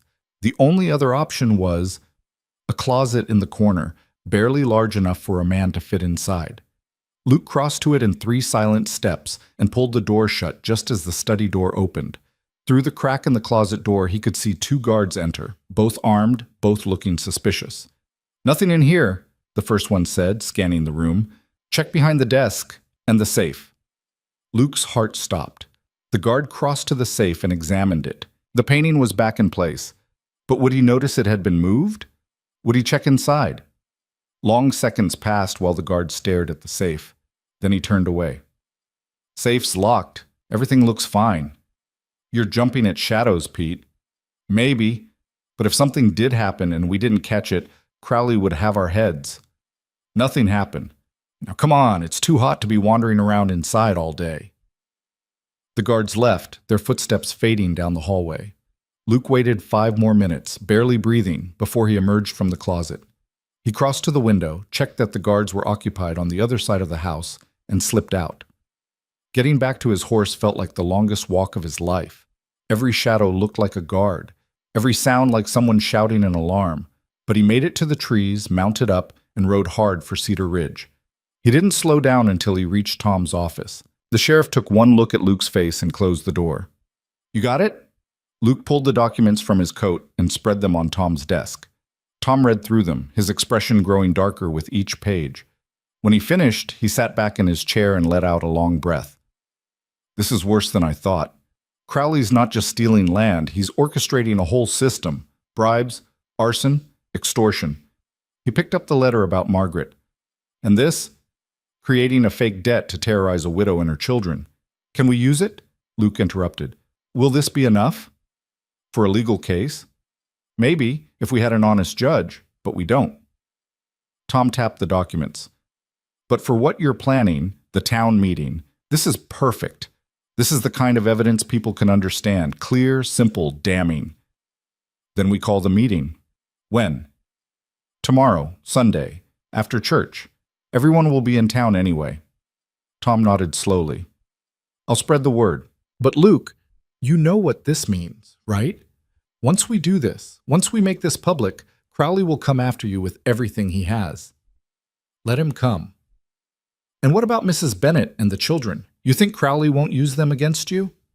Luke's jaw tightened. "Then we make sure they're protected. Can you keep them safe at your office during the meeting?"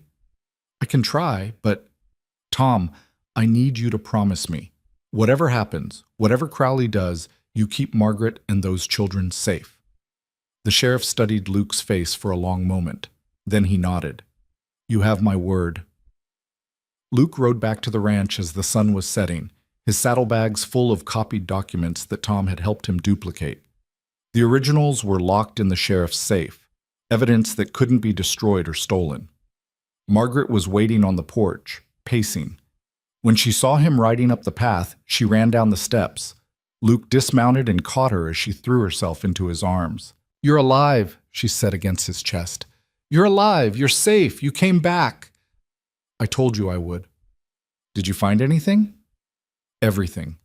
Luke pulled back to look at her. "I found proof of all of it. The bribes, the extortion, the fake debt papers, everything we need to destroy Crowley." Relief flooded Margaret's face, followed quickly by fear. "And now?" "Now we fight. Tomorrow, after church, we're calling a town meeting. We're going to show everyone exactly what kind of man Edwin Crowley is. He'll retaliate. I'm counting on it. But this time, when he comes, the whole town will be watching.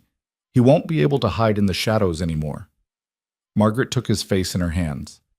"You're sure about this? Once we do this, there's no going back. I've never been more sure of anything in my life." They stood there for a moment, holding each other as the last light faded from the sky. Then Clara's voice called from the house. "Mama, is Mr. Mercer back?" "He's back, baby," Margaret called. Everything's all right." But as they walked toward the house together, Luke couldn't shake the feeling that everything was far from all right. The real fight was just beginning. That night, Luke gathered everyone in the main room: Margaret, Clara, Samuel, even little Rose, who watched everything with her serious eyes while Timmy dozed in his mother's lap. "I need to tell you all what's going to happen tomorrow," Luke began, "and I need you to understand that it might get dangerous." Clara sat up straighter. "We're not afraid." "I know you're not, but you should be. Edwin Crowley is a powerful man, and when we expose him tomorrow, he's going to be angry. He might try to hurt us. He might try to take everything I have." "Then why are we doing it?" Samuel asked, his young voice confused. Luke crouched down so he was eye level with the boy. "Because sometimes the right thing to do is also the hard thing to do. And because if we don't stop men like Crowley, they'll just keep hurting people. People like your mother. People like you." "Will we have to leave?" Rose asked.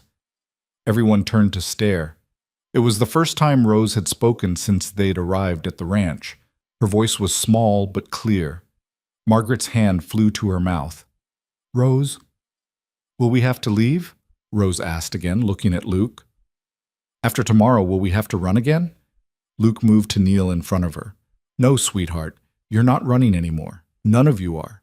This is your home now, for as long as you want it to be. Promise?"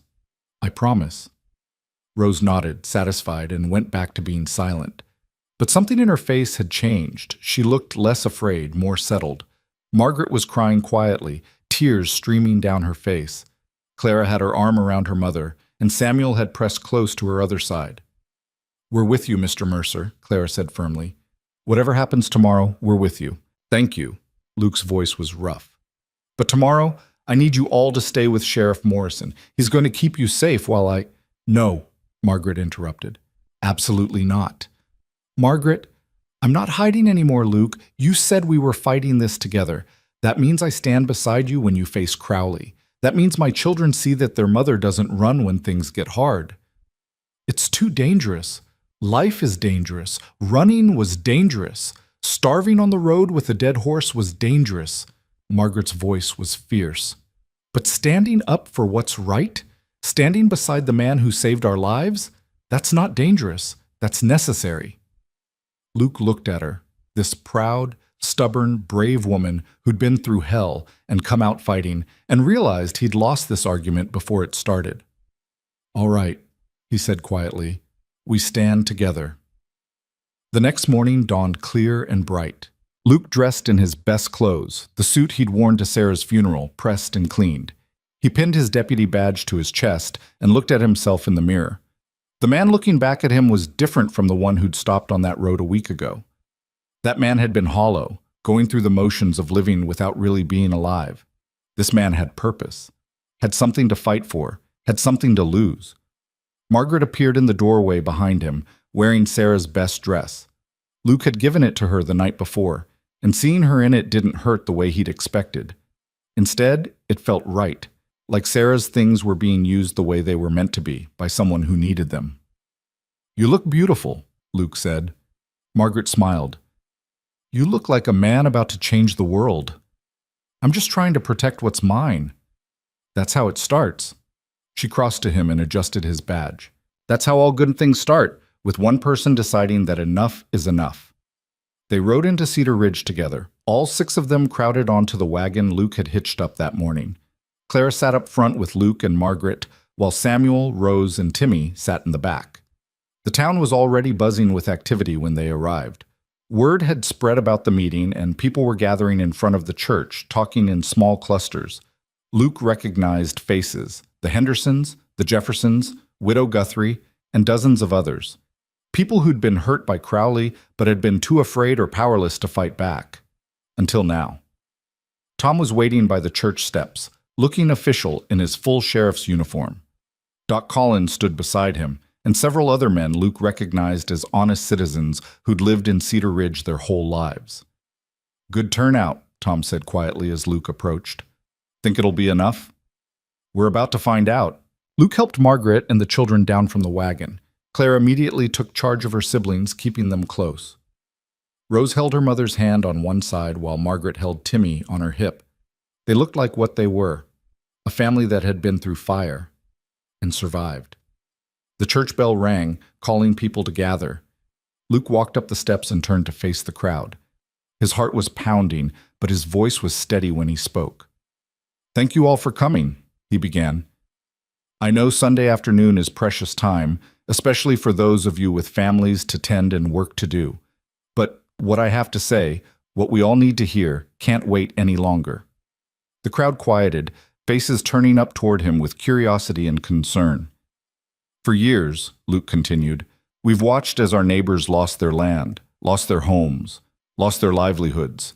We've heard the stories, tax debts that appeared out of nowhere, fires that started mysteriously, wells that suddenly ran dry. We've watched good people driven out of Cedar Ridge by circumstances that seemed like bad luck." He paused, letting his words sink in. "But it wasn't bad luck. It was Edwin Crowley." A murmur ran through the crowd. Some people nodded. Others looked shocked. A few looked scared. "I know that's a serious accusation," Luke said. "I know Crowley's a powerful man with influence and money, but I have proof. Documents that show exactly what he's been doing, how he's been stealing land, bribing officials, terrorizing families." "Where'd you get these documents?" someone shouted from the crowd. "From Crowley's own safe, in his own handwriting, letters, contracts, payments for crimes committed on his orders." The murmur grew louder. "I know some of you are thinking I'm lying, that I have some grudge against Crowley, some reason to make this up, so I'm going to let the evidence speak for itself." Luke pulled out the first document and began to read. The tax assessment for the Henderson property, showing where the county assessor had been paid to falsify records. Then the payment to Dutch Miller for burning the Jefferson barn. Then the contract to poison Widow Guthrie's well. With each revelation, the crowd's mood shifted, from skeptical to shocked to angry. Luke saved the letter about Margaret for last. "And this," he said, holding it up, "is a letter from Edwin Crowley to a man named Victor Hale. In it, Crowley orders Hale to create a false debt claim against a widow named Margaret Bennett. The goal was to take her children as collateral and use them to force me to sell my ranch." He looked directly at Margaret, who stood in the crowd with her children gathered around her. Mrs. Bennett and her 4 children nearly died on the road because of this man's greed, and she's not the only one.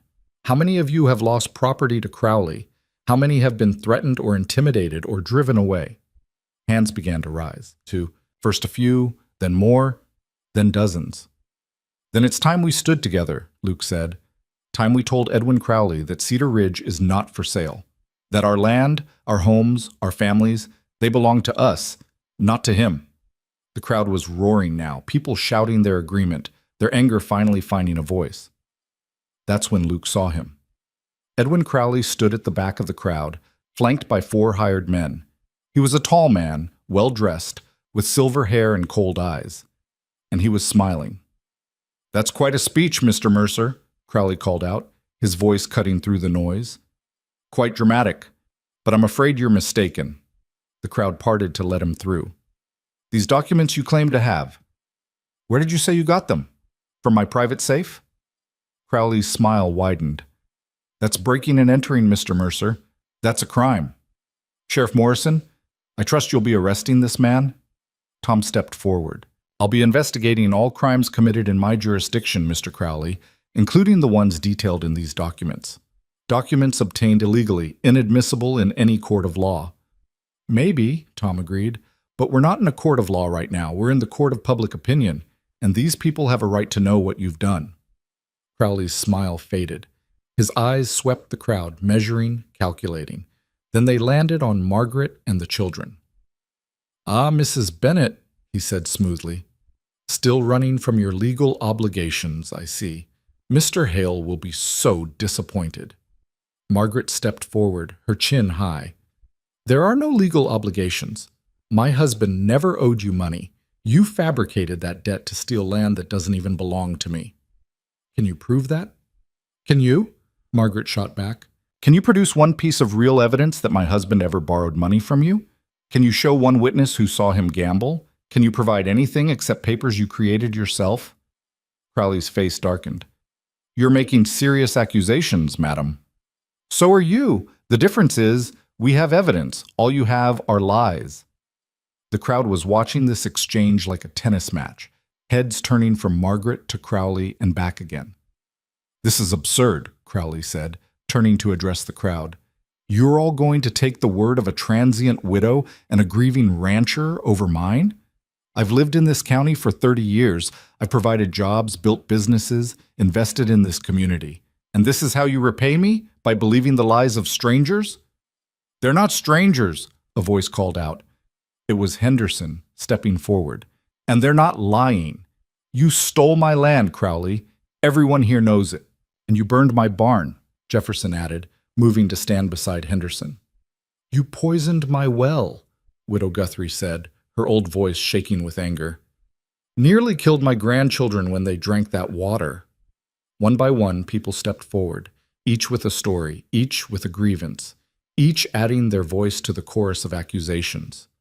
Crowley's face grew redder with each testimony, his hands clenched into fists. You're all fools, he finally snarled. You think you can stand against me? I own this county. I own the judges, the land office, half the merchants in town. You have nothing. You are nothing. We have each other, Luke said quietly. And we have the truth. Truth? Crowley laughed, bitter and harsh. Truth is whatever I say it is. Truth is what a judge rules in my courtroom with my money in his pocket.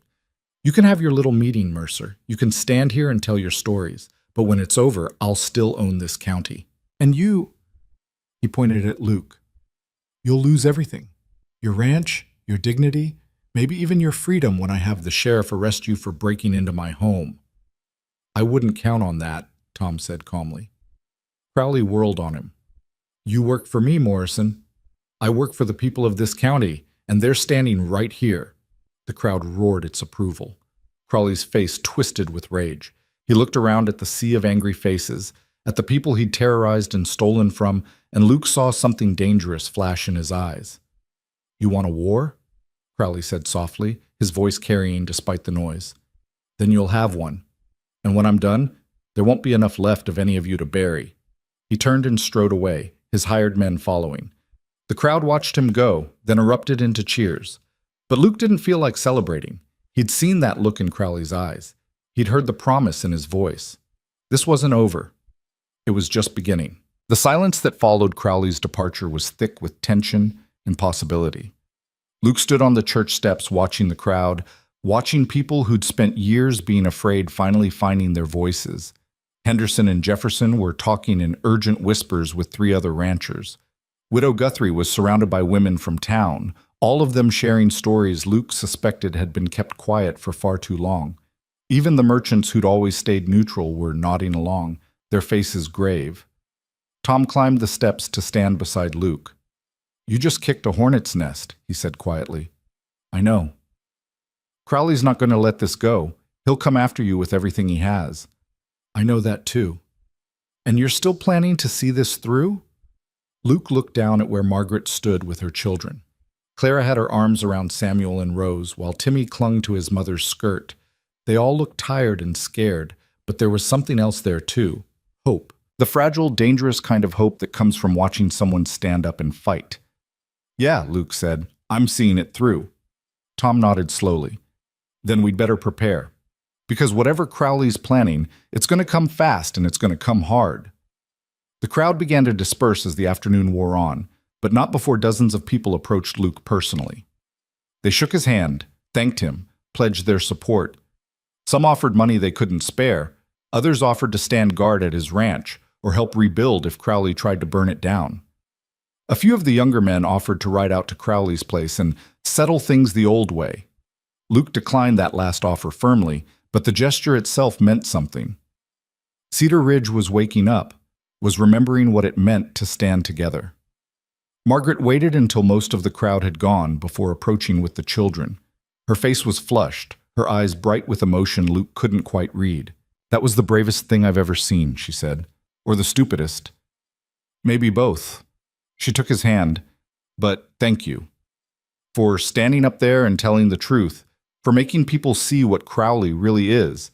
For giving all of us a chance to stop running. Clara tugged on Luke's sleeve. Mr. Mercer? What happens now? It was the question on everyone's mind. Luke crouched down to the girl's level. Now we go home, he said, and we prepare, and we wait to see what Crowley does next. And if he comes after us, then we fight, but not alone. You saw all those people today. You heard what they said. We're not alone anymore. Clara nodded, but her young face was still creased with worry. I don't want anyone to get hurt because of us. Hey! Luke put a hand on her shoulder. This stopped being just about you and your family the moment I found those documents. This is about everyone Crowley's hurt, everyone he's stolen from, everyone he's terrorized. You didn't cause this. He did. But if you hadn't come here, I'd still be living in an empty house, going through the motions, not really alive. You and your family woke me up, gave me a reason to care again. Whatever happens next, I wouldn't trade that for anything. Margaret's hand tightened on his. When Luke looked up at her, there were tears streaming down her face. We should go, Tom said gently. Sun's getting low, and I don't want you on the road after dark. Not tonight. They made it back to the ranch without incident, but Luke kept his rifle across his lap the whole way and his eyes on the horizon. Twice he thought he saw riders in the distance, but they never came close enough to identify. That night, Luke didn't sleep. He sat on the porch with his rifle, watching the darkness, listening to every sound. Inside, Margaret had put the children to bed and tried to convince Luke to rest, but he'd refused. If Crowley was going to make a move, it would be tonight when Luke's guard might be down after the emotional toll of the day. Around midnight, Margaret brought him coffee and a blanket and sat down beside him without asking permission. You can't stay awake forever, she said. I can try. Luke. She took the rifle from his hands and set it aside. Look at me. He turned to face her in the darkness. Whatever happens, Margaret said, whatever Crowley does or doesn't do, I want you to know something. These past 2 weeks have been the first time since my husband died that I've felt like myself. Like a person instead of just a mother trying to keep her children alive. You did that. You gave me back something I thought I'd lost. Margaret, I'm not finished. Her voice was firm but tender. I know this is complicated. I know we've both lost people we loved. I know it's too soon and too fast and probably too dangerous to feel what I'm feeling, but I need to say it anyway, before something happens and I lose the chance. Luke's heart was hammering. Say what? That I love you, Luke Mercer. I love your kindness and your courage and the way you teach my children things without making them feel small. I love the way you look at me like I'm strong instead of broken. I love that you stopped on that road when you could have ridden past. She took his face in her hands, and I love that you're sitting here in the dark with a rifle trying to protect us, even though you know it might cost you everything. Luke couldn't speak, couldn't breathe. 5 years of carefully constructed walls were crumbling, and he didn't know how to stop it, didn't want to stop it. I love you too, he finally managed. I didn't think I could feel this way again. Didn't think I deserved to. But then you showed up with your fierce pride and your brave children, and you made me remember what it felt like to be alive. They kissed then, soft and sweet and full of promise. When they finally pulled apart, both were crying. Whatever happens, Luke said, whatever Crowley does, we face it together. You and me and those 4 amazing children of yours. Our children, Margaret corrected gently. If you'll have them. Luke thought about Clara's determination, Samuel's curiosity, Rose's quiet strength, Timmy's infectious joy. Thought about how they'd filled his empty house with laughter and life and purpose. I'd be honored, he said. They sat together on the porch until dawn, holding hands, watching the stars fade into morning light. And when the sun finally rose over the horizon, painting everything in shades of gold and pink, neither of them had any idea that the real test was about to begin. The attack came 3 days later. Luke was in the barn repairing a broken stall door when he heard the sound of approaching horses. A lot of them, moving fast. He grabbed his rifle and ran outside just as 8 riders came thundering up the path toward the house. Crowley's men. Luke recognized 2 of them from the town meeting. "Margaret," he shouted, "get the children inside, lock the doors." He saw her face appear at the window, saw her eyes go wide with fear, then saw her disappear as she gathered the children. The riders pulled up at the property line. None of them dismounted, but all of them had guns drawn. The leader, a thick-necked man with a scar across his jaw, spoke first. "Mr. Crowley sends his regards. Says you got 48 hours to get off this land before we come back and remove you ourselves." "This is my property," Luke said, his voice steady despite the fear coursing through him. "Legally owned. Crowley has no claim to it." "Mr. Crowley says otherwise. Says you're trespassing on land that's rightfully his." The man smiled, showing brown teeth. "Now, we can do this easy, or we can do it hard. But either way, you're leaving." "I'm not going anywhere." The smile vanished. "Then I guess we're doing it hard." The man raised his gun. A shot rang out, kicking up dust 5 feet in front of the riders' horses. The animals spooked, backing up, their riders fighting to control them.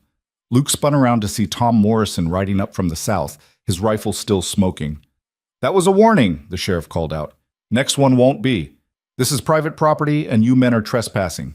I suggest you leave before I arrest the lot of you." "You can't arrest us for delivering a message," the scarred man snarled. "No, but I can arrest you for brandishing weapons with intent to threaten. I can arrest you for trespassing after being warned. And I can arrest you for working for a man who's currently under investigation for fraud, extortion, and conspiracy." Tom rode closer, his rifle never wavering. "So you boys have a choice. You can ride back to Crowley and tell him his threats won't work. Or you can stick around and spend the next few nights in my jail. What's it gonna be?" The riders exchanged glances.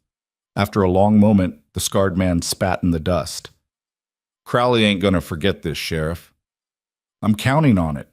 The riders turned and galloped away, raising a cloud of dust that took several minutes to settle. Tom dismounted and walked over to where Luke stood, his knuckles white around his rifle. "You all right?" the sheriff asked. "Yeah, thanks to you." Luke took a shaky breath. "How'd you know they'd come?" "I've been watching Crowley's place since the meeting. Saw his men ride out this morning and figured they were headed here." Tom looked toward the house where Margaret and the children were cautiously emerging. "This is just the beginning, Luke. He's testing you, seeing if you'll break." "I won't." "I know, but he doesn't know that yet. And he's got resources we don't have. Men, money, influence. We need to be smart about this." Luke nodded. "What do you suggest?"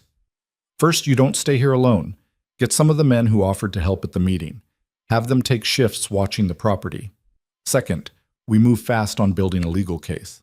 I've sent word to the territorial judge in Austin about Crowley's documents. It'll take time, but if we can get a real investigation started..." "How much time?" Tom's silence was answer enough. "Right," Luke said. "So we hold out as long as we can and hope help arrives before Crowley decides to stop playing games." "That's about the size of it." Margaret approached, Timmy on her hip, and the other children clustered around her. "Are they gone?" "For now," Tom said. "But they'll be back, Mrs. Bennett, and next time they might bring more men." "Then what do we do?" Before anyone could answer, they heard the sound of more horses. Luke raised his rifle again, but Tom put a hand on his arm. "Wait, those are friendlies." Sure enough, Henderson and Jefferson rode up the path, followed by 4 other ranchers and 3 men from town, all of them armed. Henderson dismounted first. "Heard there was trouble out here. Thought you could use some help." Luke felt something loosen in his chest. "You didn't have to come." "The hell we didn't," Jefferson said, climbing down from his horse. "Crowley's men come after you. They're coming after all of us. We stand together or we fall separately." The other men nodded their agreement. "We've worked out a schedule," Henderson continued. 2 men on watch at all times, rotating every 6 hours. We'll set up a camp by the tree line so we don't crowd your house. And we brought supplies, food, ammunition, medical supplies if it comes to that." "I don't know what to say," Luke managed. "Don't say anything. Just don't give up. Because if you give up, we all give up. And I'll be damned if I let Crowley win without a fight." Over the next few days, Luke's ranch transformed into something like a military camp. The men set up tents and built a fire pit. They established watch positions with clear sight lines to all approaches. Margaret organized the food supplies and cooked meals for everyone, helped by Clara, who'd become remarkably adept in the kitchen. Samuel appointed himself the camp's messenger, running information between the watch posts and the main house. Even little Rose contributed, tending to the horses and chickens with quiet efficiency. Timmy, too young to understand the danger, treated the whole thing like an adventure. He followed the men around, asking endless questions about their guns and horses and whether they'd ever fought in a real battle. Luke watched it all with a mixture of pride and fear. Pride because his neighbors had come together to stand against injustice. Fear because he knew what Crowley was capable of and what this could cost them all. On the fourth night after the confrontation, Luke was on watch with Jefferson when they saw lights in the distance. A lot of lights, moving toward the ranch. "Wake everyone," Luke said quietly. "This is it." Jefferson ran for the camp while Luke rang the bell he'd set up as a warning system. Within minutes, every man was up and armed, taking their positions. The lights resolved into torches as they got closer. And behind the torches, Luke could see riders. At least 20 of them, maybe more. They stopped at the property line. Crowley himself rode at the front, torch in hand, his face illuminated by the flickering light. "Mr. Mercer," he called out, "I gave you 48 hours. The time is up." "And I told your men I'm not leaving," Luke called back. "This is my land, legally owned and paid for. You have no right to it." "I have every right. This land should have been mine years ago. Your stubborn refusal to sell has cost me time and money. But that ends tonight." "You planning to burn me out, Crowley? In front of 20 witnesses? In front of the sheriff himself?" Luke gestured to where Tom stood with his rifle. "Because that would be real stupid, even for you." Crowley's smile was cold. "I'm not here to burn you out, Mr. Mercer. I'm here to make you an offer, one last chance to do this the easy way." "I'm listening." "I'll pay you double what this land is worth. I'll drop all charges related to you breaking into my home. I'll even let Mrs. Bennett and her children go free and clear of any debt." He paused. "All you have to do is sign the deed over to me tonight and leave Cedar Ridge tomorrow." "And if I refuse?" "Then I stop being reasonable. I own the bank that holds mortgages for half the men standing with you right now. I own the general store where their wives buy supplies. I own the livery where they stable their horses. One word from me and all of them lose everything." Crowley's voice hardened. "You think you're protecting them by standing up to me? You're destroying them. Their families will starve because of your pride." Luke looked around at the men who'd come to stand with him. Henderson's face was pale but determined. Jefferson's jaw was set. The others looked scared, but none of them moved. "What do you say, boys?" Luke called out. "You want me to sell?" "Hell no," Henderson said immediately. "We didn't come here to watch you surrender," Jefferson added. One by one, the other men voiced their agreement. They'd made their choice, and they were sticking to it. Luke turned back to Crowley. "I guess you have your answer." Crowley's face twisted with rage. "You're all fools, brave, stupid fools, and when I'm done with you—" "Mr. Crowley," the voice came from behind Luke.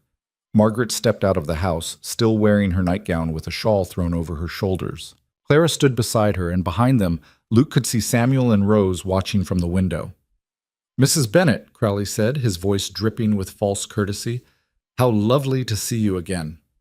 "I have something to say to you," Margaret said, her voice clear and strong despite the tremor Luke could hear underneath. "You tried to destroy my family. You fabricated debts and sent men to threaten my children. You made us run until we nearly died on a dusty road in the middle of nowhere. Business, my dear, nothing personal. It was personal to me. It was personal to my children who cried themselves to sleep every night wondering if tomorrow would be the day we starved or got caught. It was personal to my daughter who had to grow up too fast trying to keep her brothers and sisters safe." Margaret moved to stand beside Luke. "But you made a mistake." "Did I?" "You thought I was alone. You thought I was weak because I was a widow with no money and no power. But you were wrong. I'm not alone. I have Luke. I have these men who came to stand with us. I have a whole town full of people who are finally seeing you for what you really are. A bully and a thief." Strong words from someone who's one torch away from losing everything. "We've already lost everything," Margaret said simply. "My husband is dead. Luke's wife and son are dead. These men have been robbed and terrorized and driven to the edge of ruin by you. We have nothing left to lose. But you—" She smiled, and it was not a kind smile. You have everything to lose, your reputation, your power, your control over this county, and we're going to take it all away from you. Crowley stared at her, his face mottled with fury. You have no idea who you're dealing with. Yes, I do. I'm dealing with a coward who hides behind hired guns and falsified documents because he's too weak to build something real on his own. Margaret's voice rang out across the property. I'm dealing with a man so pathetic that he has to threaten children to get what he wants. I'm dealing with someone who's about to learn that money and power mean nothing when you've lost the respect of everyone around you. For a long moment, Crowley said nothing. Then he raised his hand, and Luke saw his men reach for their guns. Stop right there, Tom said, his rifle aimed directly at Crowley. You give that order, and you're the first one who dies. I guarantee it. Crowley lowered his hand slowly. This isn't over. No, Luke agreed. It's not. But you're not going to win by burning us out or scaring us into leaving. The only way this ends is when a court of law hears the evidence and makes a ruling. And I'm betting they're going to rule against you. You'd be betting wrong, Crowley said. I own the judges, remember? You own the local judges, Tom corrected. But I sent all those documents to the territorial judge in Austin 3 days ago. By now, there's a formal investigation underway. And that judge, he doesn't take kindly to corruption. Doesn't matter how much money you have or who you know. Once he starts digging, he doesn't stop until he finds the truth. Luke saw the first flicker of uncertainty cross Crowley's face. You're bluffing, Crowley said. Am I? You want to take that chance because I'm betting you've got skeletons buried all over this county, and once that judge starts finding them, well, Tom smiled, I imagine you'll have bigger problems than one stubborn rancher who won't sell his land. Crowley's hand tightened on his torch. For a moment, Luke thought he might throw it anyway, start the fire, and damn the consequences. But then he seemed to regain control. This isn't over, he said again. You already said that, Margaret replied. Now either shoot us or leave. We're getting tired of listening to you talk. Luke couldn't help it. He laughed. Several of the men behind him joined in, and even Tom was smiling. Crowley's face went purple with rage. He wheeled his horse around and rode away, his men following, but as they disappeared into the darkness, Luke noticed something. One of Crowley's men had stayed behind. The man dismounted and walked forward slowly, hands up to show he was unarmed. As he got closer, Luke recognized him. It was the scarred man who'd delivered Crowley's ultimatum days earlier. I'm not here to cause trouble, the man said. I just want to talk. Talk fast, Tom said, his rifle still raised. My name's Pike. I've worked for Crowley for 5 years. Did things I'm not proud of. Burned barns, poisoned wells, roughed up people who couldn't pay their debts. He paused. But I never signed on to hurt children.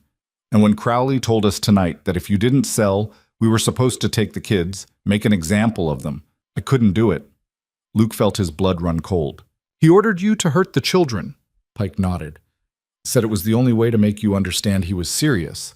Said we were supposed to wait until you were distracted, then grab the kids, and he stopped looking sick. I got kids of my own, Mr. Mercer. I won't do that. What do you want from us? Tom asked. I want to help. I can testify about everything Crowley's done. Every crime he ordered, every person he hurt. I kept records, names, dates, payments. Figured someday I might need insurance in case Crowley decided to get rid of loose ends. Pike pulled a folded packet from his coat. It's all here. Everything you need to prove what he's done. Luke took the packet with shaking hands. Inside were pages and pages of detailed notes, written in a cramped but legible hand. Names of victims, amounts paid for various crimes, even copies of some of Crowley's letters. Why now? Luke asked. Why turn on him now? Because I'm tired of being the kind of man who hurts people for money. Because my kids look at me and I can see them wondering what their daddy does for work. And I don't want to lie to them anymore. Pike met Luke's eyes. And because watching that woman stand up to Crowley, watching her call him a coward to his face, it reminded me that there are still people in this world who have courage, real courage, not the fake kind that comes from holding a gun. Margaret stepped forward. If you testify, Crowley will come after you. I know, but I'd rather die standing up than live on my knees. Pike looked at Tom. Will you protect my family, my wife and kids? They're in town. If Crowley finds out I turned on him, I'll send deputies to watch your house tonight, Tom promised, "and we'll get them somewhere safe until this is all over." Pike nodded, relief flooding his face. "Thank you." As Pike left to retrieve his family, Luke looked down at the packet in his hands. With this testimony, combined with the documents they'd already gathered, they had enough to not just expose Crowley, but to destroy him completely. "We have him," Luke said quietly. "We actually have him." Margaret slipped her hand into his. "Does this mean it's over?" "Not yet. Crowley's still out there, still dangerous, but for the first time, I think we might actually win this." The men who'd been standing guard started to relax, some of them even cheering. Henderson clapped Luke on the back. Jefferson started talking about celebrating.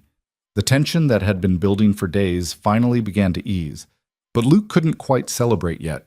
He kept thinking about what Pike had said, that Crowley had ordered them to take the children, that he'd been willing to hurt kids to get what he wanted.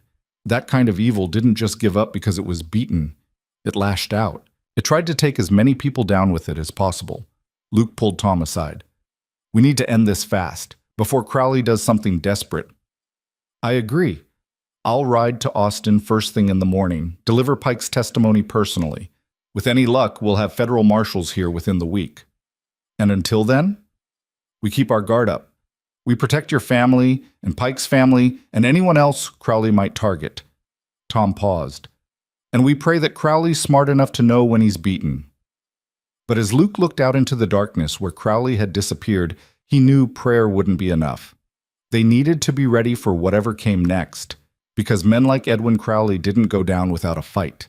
And the closer they got to losing, the more dangerous they became. The sun was just beginning to paint the eastern sky when Luke heard the sound of a single horse approaching at full gallop. He was already awake, hadn't really slept since Crowley's men had left hours earlier. He'd spent the night going through Pike's documents, memorizing every detail, every crime, every victim. The weight of it all sat heavy on his chest, not just what Crowley had done, but what Luke himself had allowed to happen by staying silent for so long. The rider came into view as the dawn light strengthened. It was one of Tom's deputies, a young man named Carter, and even from a distance, Luke could see the urgency in the way he rode. Luke was off the porch and running before Carter even pulled his horse to a stop. "What happened?" Luke demanded. Carter was breathing hard, his face pale. "It's Crowley. He's barricaded himself in his ranch house with about a dozen men.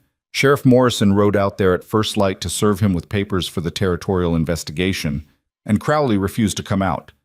Said if anyone tries to come in, he'll burn the whole place down with everyone inside." Luke felt his stomach drop. "Is Tom still out there?"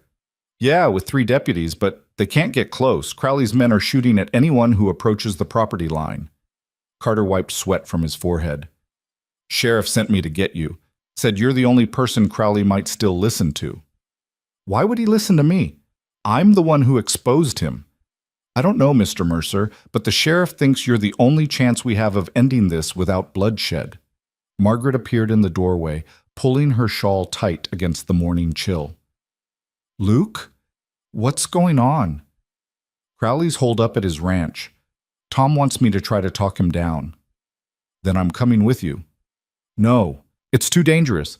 Luke Mercer, don't you dare try to protect me now. You said we face things together, remember?" Her eyes were fierce. "Besides, I have a few things I'd like to say to Mr. Crowley myself." Luke wanted to argue, wanted to keep her safe at the ranch where Crowley couldn't reach her. But he also knew that look in her eyes, the same stubborn determination he'd seen that first day on the dusty road. Margaret Bennett wasn't going to be left behind. "Fine," he said, "but you stay back. If shooting starts, we'll both run. Deal?" "Deal." Henderson and Jefferson insisted on coming too, along with 2 other ranchers who'd been standing watch. They all rode hard toward Crowley's property, the sunrise casting long shadows across the prairie. As they approached, Luke could see what Carter had described. Crowley's ranch house, that ostentatious monument to stolen wealth, had every window shuttered and barricaded. Men with rifles were visible on the roof and at strategic points around the property. Tom and his deputies were positioned behind a row of water troughs about 100 yards from the main house, far enough to be out of easy rifle range, but close enough to watch for any movement. Tom looked relieved when he saw Luke riding up. Glad you came. This thing's about to go sideways fast. What happened? I tried to serve him with papers from the territorial judge, an official order to appear in Austin for questioning. Crowley took one look at them, pulled a gun on me, and barricaded himself inside. He's got maybe 12 men in there with him, all armed and clearly willing to die for their paychecks. Has he made any demands? Just one. He wants safe passage out of Texas. Says if we let him cross into Mexico, he'll go peacefully. If we try to stop him, he burns the house down and shoots anyone who gets in his way. Luke looked at the house, trying to think. You can't let him run. If he gets to Mexico, I know, he'll disappear, and all those people he hurt will never see justice. Tom rubbed his face. But I also can't risk my deputies' lives storming that place, and I can't sit here and watch him burn it down with his own men inside. So what do you want me to do? Talk to him. You got under his skin at the town meeting. Maybe you can do it again. Maybe you can make him see reason. And if I can't? Tom's silence was answer enough. Luke dismounted and handed his reins to Henderson. Margaret slid down from her horse and moved to stand beside him. I'm going with you, she said before Luke could object. Mrs. Bennett, I really don't think… Tom started. Sheriff, with all due respect, Crowley tried to destroy my family. If anyone has the right to face him, it's me. Tom looked at Luke, who shrugged helplessly. She's not wrong. All right, Tom said, but you both stay behind cover until we know Crowley's willing to talk. Last thing we need is him shooting at civilians. Luke nodded and called out toward the house. Crowley, it's Luke Mercer. I want to talk. For a long moment there was no response. Then a window on the second floor opened slightly and Crowley's voice called back. Come to gloat, Mr. Mercer? Come to give you a chance to end this without anyone dying. How noble of you, but I'm afraid I'm not in a surrendering mood. Then what are you in the mood for? You planning to spend the rest of your life holed up in that house? You planning to shoot it out with federal marshals when they arrive? Because they are coming, Crowley. The territorial judge doesn't take kindly to people ignoring his summons. Let them come. I'll be long gone by then. Where are you going to go? Mexico? You think you can just ride across the border and disappear? You think the people you've stolen from, the families you've destroyed, are going to let you run away? What are they going to do? Chase me? They're farmers and ranchers, not bounty hunters. Margaret stepped forward then, moving out from behind the water trough before Luke could stop her. Mr. Crowley, she called out, do you remember me? A pause. Mrs. Bennett, still running your mouth, I see. No, Mr. Crowley, I'm done running. I spent weeks running from you, running from your hired thug, running from the lies you told and the debts you fabricated. I ran until my horse died and my children nearly died with it. I ran until I had nothing left except the clothes on my back and the love of my family. Is there a point to this story? The point is, I'm not running anymore, and neither is anyone else in Cedar Ridge.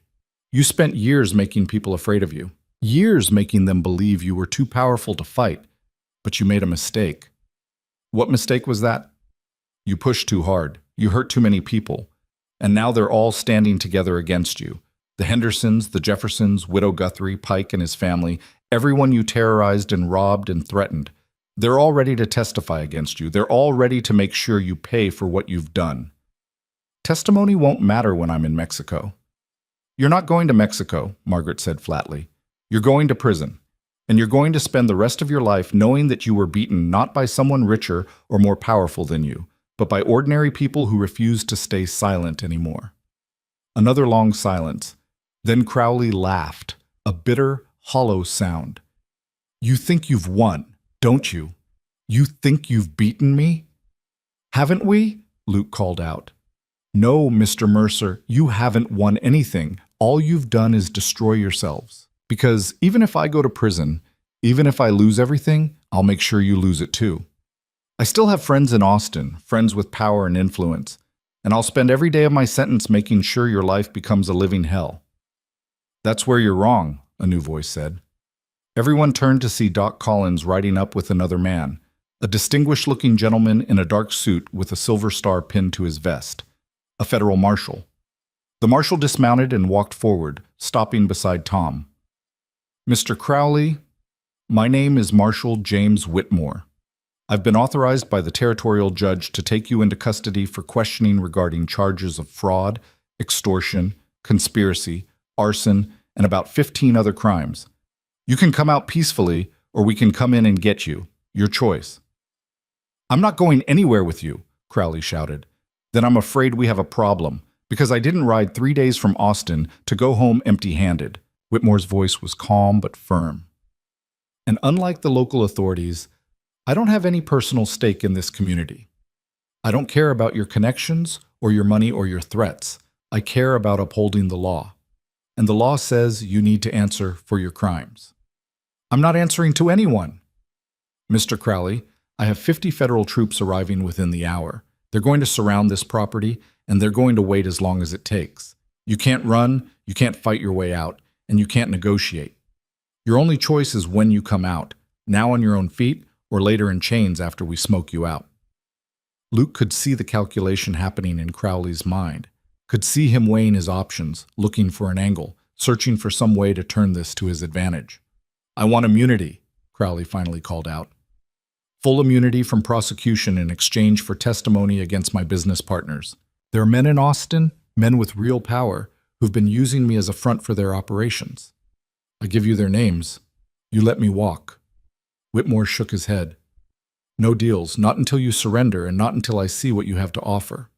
Then we're at an impasse." "No, Mr. Crowley, we're at an ending. The only question is how many people get hurt before you accept that." The morning sun was fully up now, painting everything in harsh, unforgiving light. Luke watched the house, watched the windows, trying to read the situation. Crowley was cornered and desperate men did unpredictable things. Then he heard it, a sound that made his blood run cold. Children crying. "What the—" Tom started. The front door of Crowley's house opened, and one of his men emerged, dragging 2 small figures. It took Luke a moment to recognize them through his shock and horror. Pike's children. The man had sent his family into town for protection, but somehow Crowley had gotten to them. "Here's my counteroffer, Marshal," Crowley called out. "You give me safe passage to the border, or these children pay for their father's betrayal." Margaret gasped. Luke felt rage flood through him, hot and absolute. Around him he heard Henderson and Jefferson cursing, heard Tom's deputies chambering rounds into their rifles. "You're using children as hostages?" Whitmore's voice was incredulous.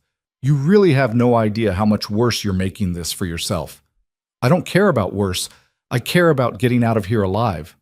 "Let those children go," Luke said, his voice shaking with barely controlled fury.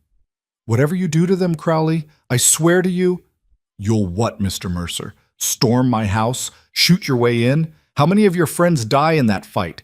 How many children catch a stray bullet?" Crowley's voice was manic now, spiraling. "I have nothing left to lose. Nothing. You took my reputation, my business, my future. What more can you threaten me with?" "Your life," Whitmore said flatly. "You hurt those children, and I'll authorize my men to shoot on sight. No warnings, no negotiations. You'll be dead before you take your next breath." "Then we all die together." Luke saw movement in one of the second-floor windows, saw smoke beginning to curl up from inside the house. Crowley was making good on his threat. He was going to burn it all down. "He set the house on fire," Tom said urgently. "We have to get those kids out of there now." "If we rush him, he'll shoot them," Henderson said. "If we wait, they burn," Jefferson countered. Luke's mind was racing, trying to find a solution, some way to save Pike's children without getting everyone killed. And then he saw it, a section of wall on the east side of the house where the boards looked newer, hastily replaced. The same section he'd used to break in and steal the documents from the safe. "I can get in," Luke said quietly. "What?" Tom turned to stare at him. "The east wall. There's a window that doesn't latch properly. I used it before. I can use it again." "Luke, that's suicide. Crowley's men will see you. Not if you create a distraction. Not if you keep Crowley's attention on the front of the house while I go in the back." Margaret grabbed his arm. "No, absolutely not. You'll be killed." "Those children will be killed if I don't try." Luke turned to face her, taking her hands in his. "Margaret, I have to do this. I have to." "Why? Why does it have to be you?" "Because I'm the reason Pike turned on Crowley. Because I'm the reason his children are in danger." Luke's voice broke. And because I couldn't save my own son 5 years ago, maybe I can save someone else's." Tears streamed down Margaret's face. "You come back to me. You hear me, Luke Mercer? You come back or I'll never forgive you."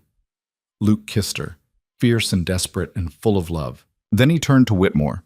"Give me 5 minutes. Create whatever distraction you can. When you hear me yell, rush the front door. Crowley won't be expecting an attack from 2 directions." Whitmore studied him for a long moment, then nodded. 5 minutes. Make them count." Luke grabbed his rifle and started moving, using the water troughs and outbuildings for cover as he circled toward the east side of the property. Behind him, he heard Whitmore shouting at Crowley, heard Tom joining in, heard the marshal ordering his men into position. The distraction was working. All of Crowley's attention was focused on the front of the house. Luke reached the east wall and found the window exactly as he'd left it, slightly loose, the latch broken. He pulled it open and climbed inside, his heart hammering so hard he thought it might break through his ribs. The interior of the house was filling with smoke. Crowley had set multiple fires, and they were spreading fast. Luke pulled his bandana up over his nose and mouth and moved quickly through the rooms, searching for where the children were being held. He found them in what looked like a parlor on the first floor. Pike's 2 kids, a boy about Samuel's age and a girl slightly younger, were tied to chairs, crying and coughing from the smoke. One of Crowley's men stood guard over them, his gun drawn. Luke didn't hesitate. He stepped into the doorway and fired. The shot took the guard in the shoulder, spinning him around and sending his gun clattering across the floor. Luke was on him in seconds, using the rifle butt to knock him unconscious. "It's all right," Luke said quickly to the terrified children as he cut their bonds with his knife. "I'm here to help. Your father sent me." "The house is on fire," the boy sobbed. "I know. We're getting out right now." Luke picked up the girl. She couldn't have weighed more than 30 pounds, and grabbed the boy's hand. "Stay close to me and don't let go. Understand?" The boy nodded, his face streaked with tears and soot. They made it 3 steps toward the window before Luke heard footsteps on the stairs. Heavy boots. Multiple people. "He's inside," someone shouted. "There's someone inside." Luke ran. He pushed the children through the window first, practically throwing them outside. Then dove through himself just as bullets started tearing through the wall behind him. "Now!" Luke screamed. "Rush the house now!" Everything happened at once. Whitmore's men charged the front door. Tom and his deputies came from the side. The smoke was pouring out of every window now, thick and black. And somewhere inside, Luke could hear Crowley screaming orders that no one was following anymore. Luke gathered Pike's children and ran, putting as much distance between them and the burning house as possible. When he finally stopped and turned back, he saw Crowley's men pouring out of the house, coughing and choking, their hands raised in surrender. The marshals tackled them to the ground, slapping on handcuffs with practiced efficiency, but there was no sign of Crowley himself. "Where is he?" Whitmore demanded, grabbing one of the captured men. "Where's Crowley?" The man just shook his head, coughing too hard to speak, and then Luke saw him. A figure in one of the second-floor windows, silhouetted against the flames. Crowley stood there, watching his empire burn, watching his men surrender, watching everything he'd built fall apart around him. "Crowley!" Whitmore shouted. "Come down! It's over!" But Crowley didn't move. He just stood there. And even from this distance, Luke could see the expression on his face. Not fear or anger, but something like resignation. Like a man who'd finally realized he'd lost everything and saw no point in fighting anymore. "He's not coming down," Tom said quietly. "Then we go up and get him," Whitmore replied. But before anyone could move, there was a sound like thunder. One of the support beams inside the house gave way, and the entire second floor collapsed inward. Flames shot up through the roof, reaching toward the sky. If Crowley screamed, no one heard it over the roar of the fire. They all stood there, frozen, watching the house burn, watching the physical manifestation of Crowley's greed and cruelty turn to ash. No one spoke. There was nothing to say. Margaret found Luke in the crowd and threw her arms around him. He held her tight, still clutching Pike's children, all of them shaking from adrenaline and shock and relief. "You did it," Margaret whispered against his chest. "You saved them." "We all did it," Luke said. "Everyone who stood up, everyone who refused to back down. We did it together." The fire burned for hours. By the time it finally died down, there was nothing left of Crowley's ranch house but charred timbers and ash. The marshals searched through the ruins and found human remains. Crowley, presumably, though it would take time to confirm. Tom organized the captured men and prepared to transport them to jail in Cedar Ridge until the marshals could take custody. Whitmore assured everyone that with Pike's testimony and the documents Luke had recovered, there would be enough evidence to convict Crowley's entire organization. The corrupt judges, the bribed officials, the men who'd profited from other people's suffering. Cedar Ridge would finally be free. As the sun climbed toward noon, people started arriving from town. Word had spread about the standoff, and now everyone wanted to see the aftermath. Pike arrived with his wife, and the reunion with his children was tearful and joyful. The man kept trying to thank Luke, but Luke waved him off. "You're the one who had the courage to turn on Crowley," Luke said. "You're the one who risked everything. I just helped finish what you started." Other families arrived too, the Hendersons, the Jeffersons, Widow Guthrie, and her grandchildren, all of them gathering to witness the end of the man who'd terrorized them for so long. There was no celebration exactly. Too many people had been hurt, too much had been lost. But there was relief, and hope, and the beginning of healing. As the crowd began to disperse and people headed back to their own lives and properties, Margaret took Luke's hand. "What happens now?" she asked.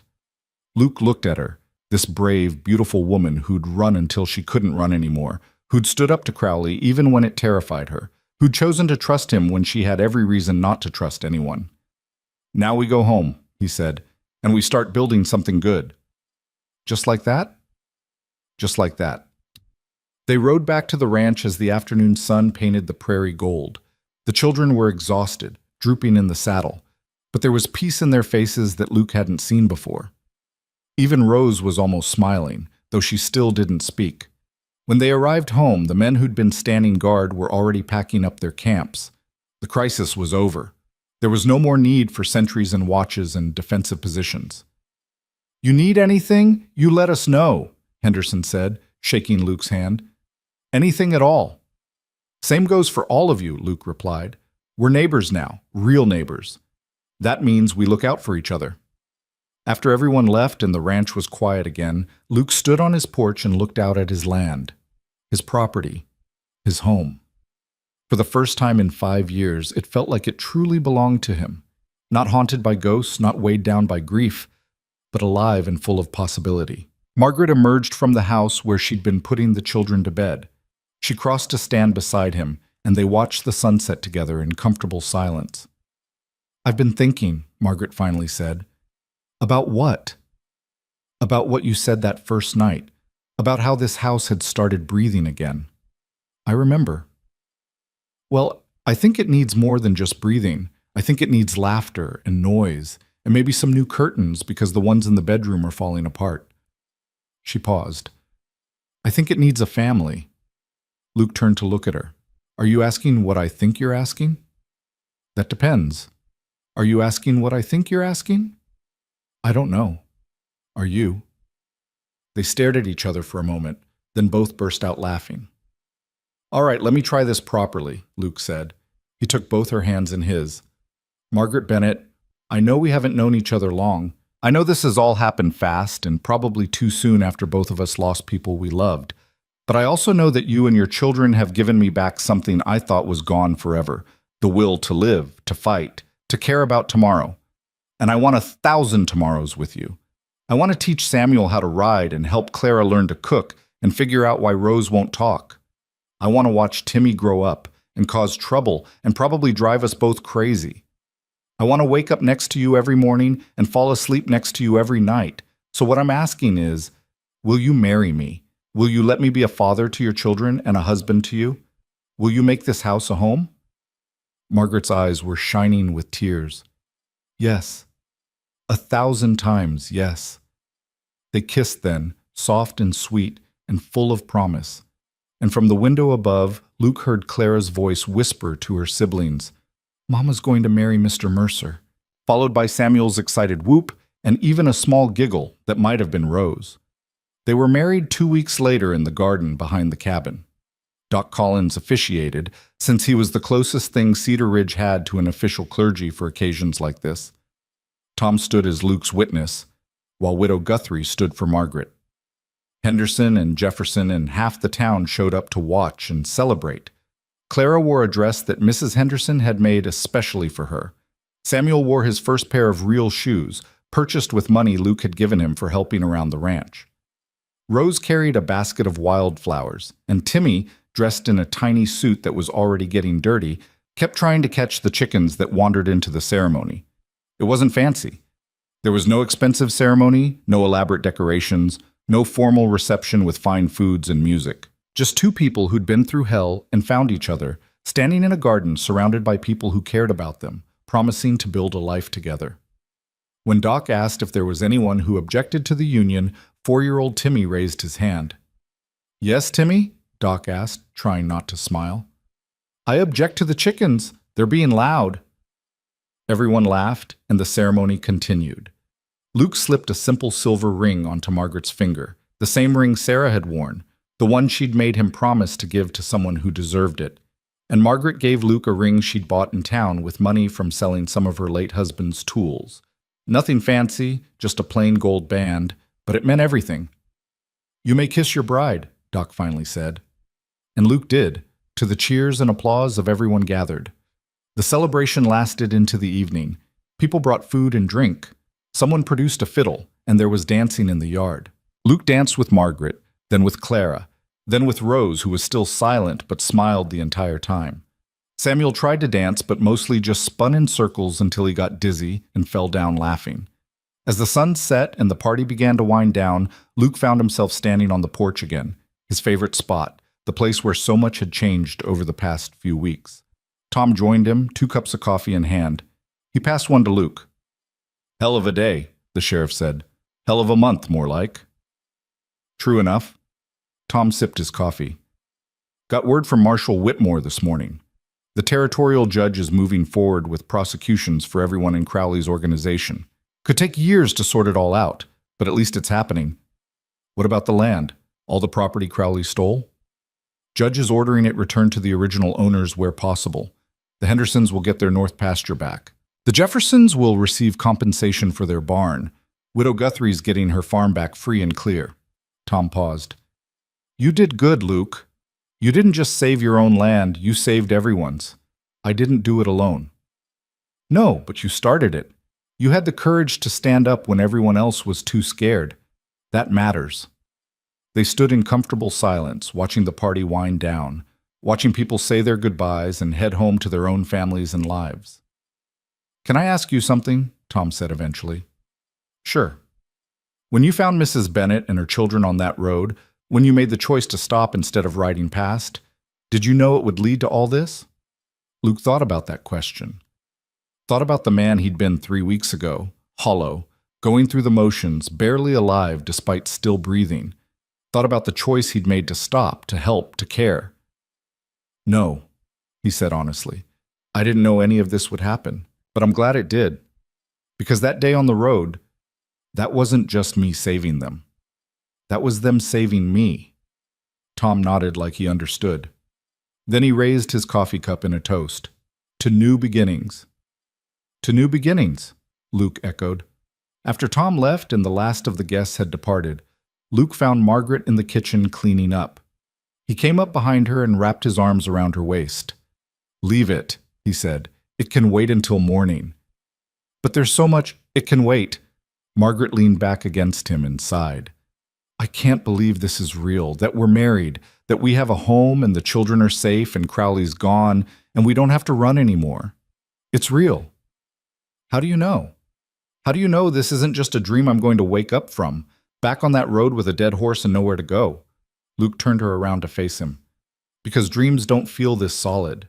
They don't have coffee stains on the counter or chickens pecking at the door or 4 children asleep upstairs. Dreams are perfect, and this—" He gestured around at the messy kitchen, the half-cleaned dishes, the muddy boot prints on the floor. "This is beautifully imperfect. This is real life." Margaret smiled and kissed him.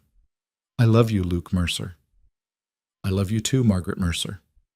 That night, lying in bed with Margaret curled against his side, Luke thought about everything that had happened, thought about the day he'd stopped on that dusty road, about carrying a dying woman and 4 terrified children to safety, about opening his home and his heart to people who needed him. He thought about Sarah and Thomas, about the life he'd lost and the years he'd spent trapped in grief. And he realized something important. Loving Margaret and her children didn't mean forgetting Sarah and Thomas. It meant honoring them by choosing to live again, by choosing to love again, by choosing to build something good out of all that pain. The house was full of sounds now. Timmy snoring in the room that used to be empty. Rose talking in her sleep, actual words, proof that she was healing. Samuel's restless turning as he dreamed whatever dreams 6-year-old boys dream. Clara's steady breathing from the small room she'd claimed as her own. And beside him, Margaret, warm and alive and real. The house breathed. Not with the shallow, painful breaths of grief and loss, but with the deep, steady breaths of life and hope and second chances. Luke closed his eyes and for the first time in 5 years slept peacefully through the night. The weeks turned into months, and life settled into a comfortable rhythm. Clara continued learning to cook and began teaching Rose, who'd started speaking again in small, careful sentences. Samuel became Luke's shadow, following him everywhere and asking endless questions about ranching and horses and anything else that caught his attention. Timmy grew like a weed and developed an alarming talent for getting into places he shouldn't be. Luke taught them all how to ride, how to care for animals, how to work the land. Margaret turned the house into a real home, adding those new curtains she'd wanted, planting a garden that flourished under her care, filling every room with warmth and laughter and love. The town healed too. With Crowley gone and his organization dismantled, Cedar Ridge remembered what it meant to be a community. People helped each other rebuild. Property was restored to its rightful owners. The corrupt officials were removed from office and replaced with honest men and women who actually cared about serving the public. Henderson and Jefferson became regular visitors to Luke's ranch, often bringing their own families for Sunday dinners that stretched into the evening. Widow Guthrie became like a grandmother to the children, spoiling them with sweets and stories about the old days. Even Doc Collins and Sheriff Morrison were frequent guests, though Tom always complained that Margaret's cooking was making him fat. Pike and his family moved to a small farm just outside Cedar Ridge. The man worked hard to rebuild his reputation, and slowly the town forgave him for his past crimes. His children and Margaret's children became fast friends, playing together whenever the families visited. On a warm evening, 6 months after the wedding, Luke stood on his porch watching the sunset. It had become his ritual, this quiet moment at the end of each day, taking stock of all he had, all he'd been given. Margaret joined him, as she always did, and they stood together watching their children play in the yard. Samuel was showing Timmy how to feed the chickens without getting pecked. Rose was reading to Clara from a book Doc Collins had given her. They were happy. They were safe. They were home. "What are you thinking about?" Margaret asked. "About how lucky I am," Luke said. "About how different my life is now compared to a year ago. About how one choice, one moment of stopping instead of riding past, changed everything." Margaret took his hand. "Do you ever regret it, stopping that day?" "Not for a second. Even with everything that happened, the danger, the fighting, the fear, especially because of all that, because it led us here, to this moment, to this life, to this family." Luke turned to look at her. "You and the children didn't just give me back my life. You gave me back my future. And you gave us a home," Margaret replied. "A real home where we don't have to be afraid anymore. Where my children can grow up safe and loved. Where I can wake up every morning next to someone who sees me, really sees me, and loves me anyway." They stood together as the sun painted the sky in shades of orange and purple and gold. Stood together as their children laughed and played. Stood together as the house breathed around them, alive and full and whole. Luke thought about that day on the road, about the moment he'd seen those 4 children standing beside their collapsed mother, about the choice he'd made to stop, to help, to care, when it would have been easier to ride away. He'd thought he was saving them.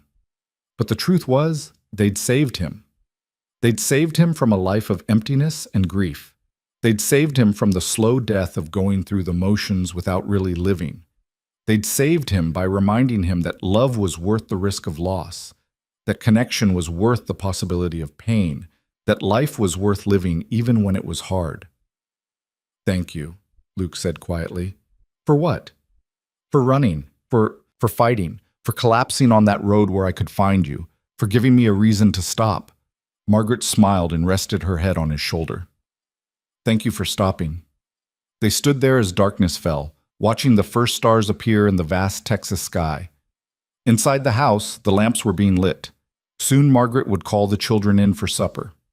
Soon they'd all gather around the table Luke had once sat at alone, and the house would be filled with conversation and laughter and the beautiful chaos of family life. But for now, in this perfect moment, Luke simply held his wife and watched his children play, and felt grateful for every choice that had led him here. He'd stopped for the children on a dusty road, and in doing so, he'd found everything he'd been missing. His house breathed again. His heart beat again. And the life he'd thought was over had only been waiting for the right people to help him begin it anew. The ranch stretched out before them, bathed in the last light of day. The cattle moved slowly toward the water tank. The horses grazed peacefully in the pasture. The chickens settled in for the night. Everything was exactly as it should be. Luke Mercer, rancher, husband, father, stood on his porch and knew with absolute certainty that he was finally, truly home. And it all started the day he stopped for the children, the day he chose compassion over caution, connection over isolation, love over fear, the day everything changed, the day his life began again.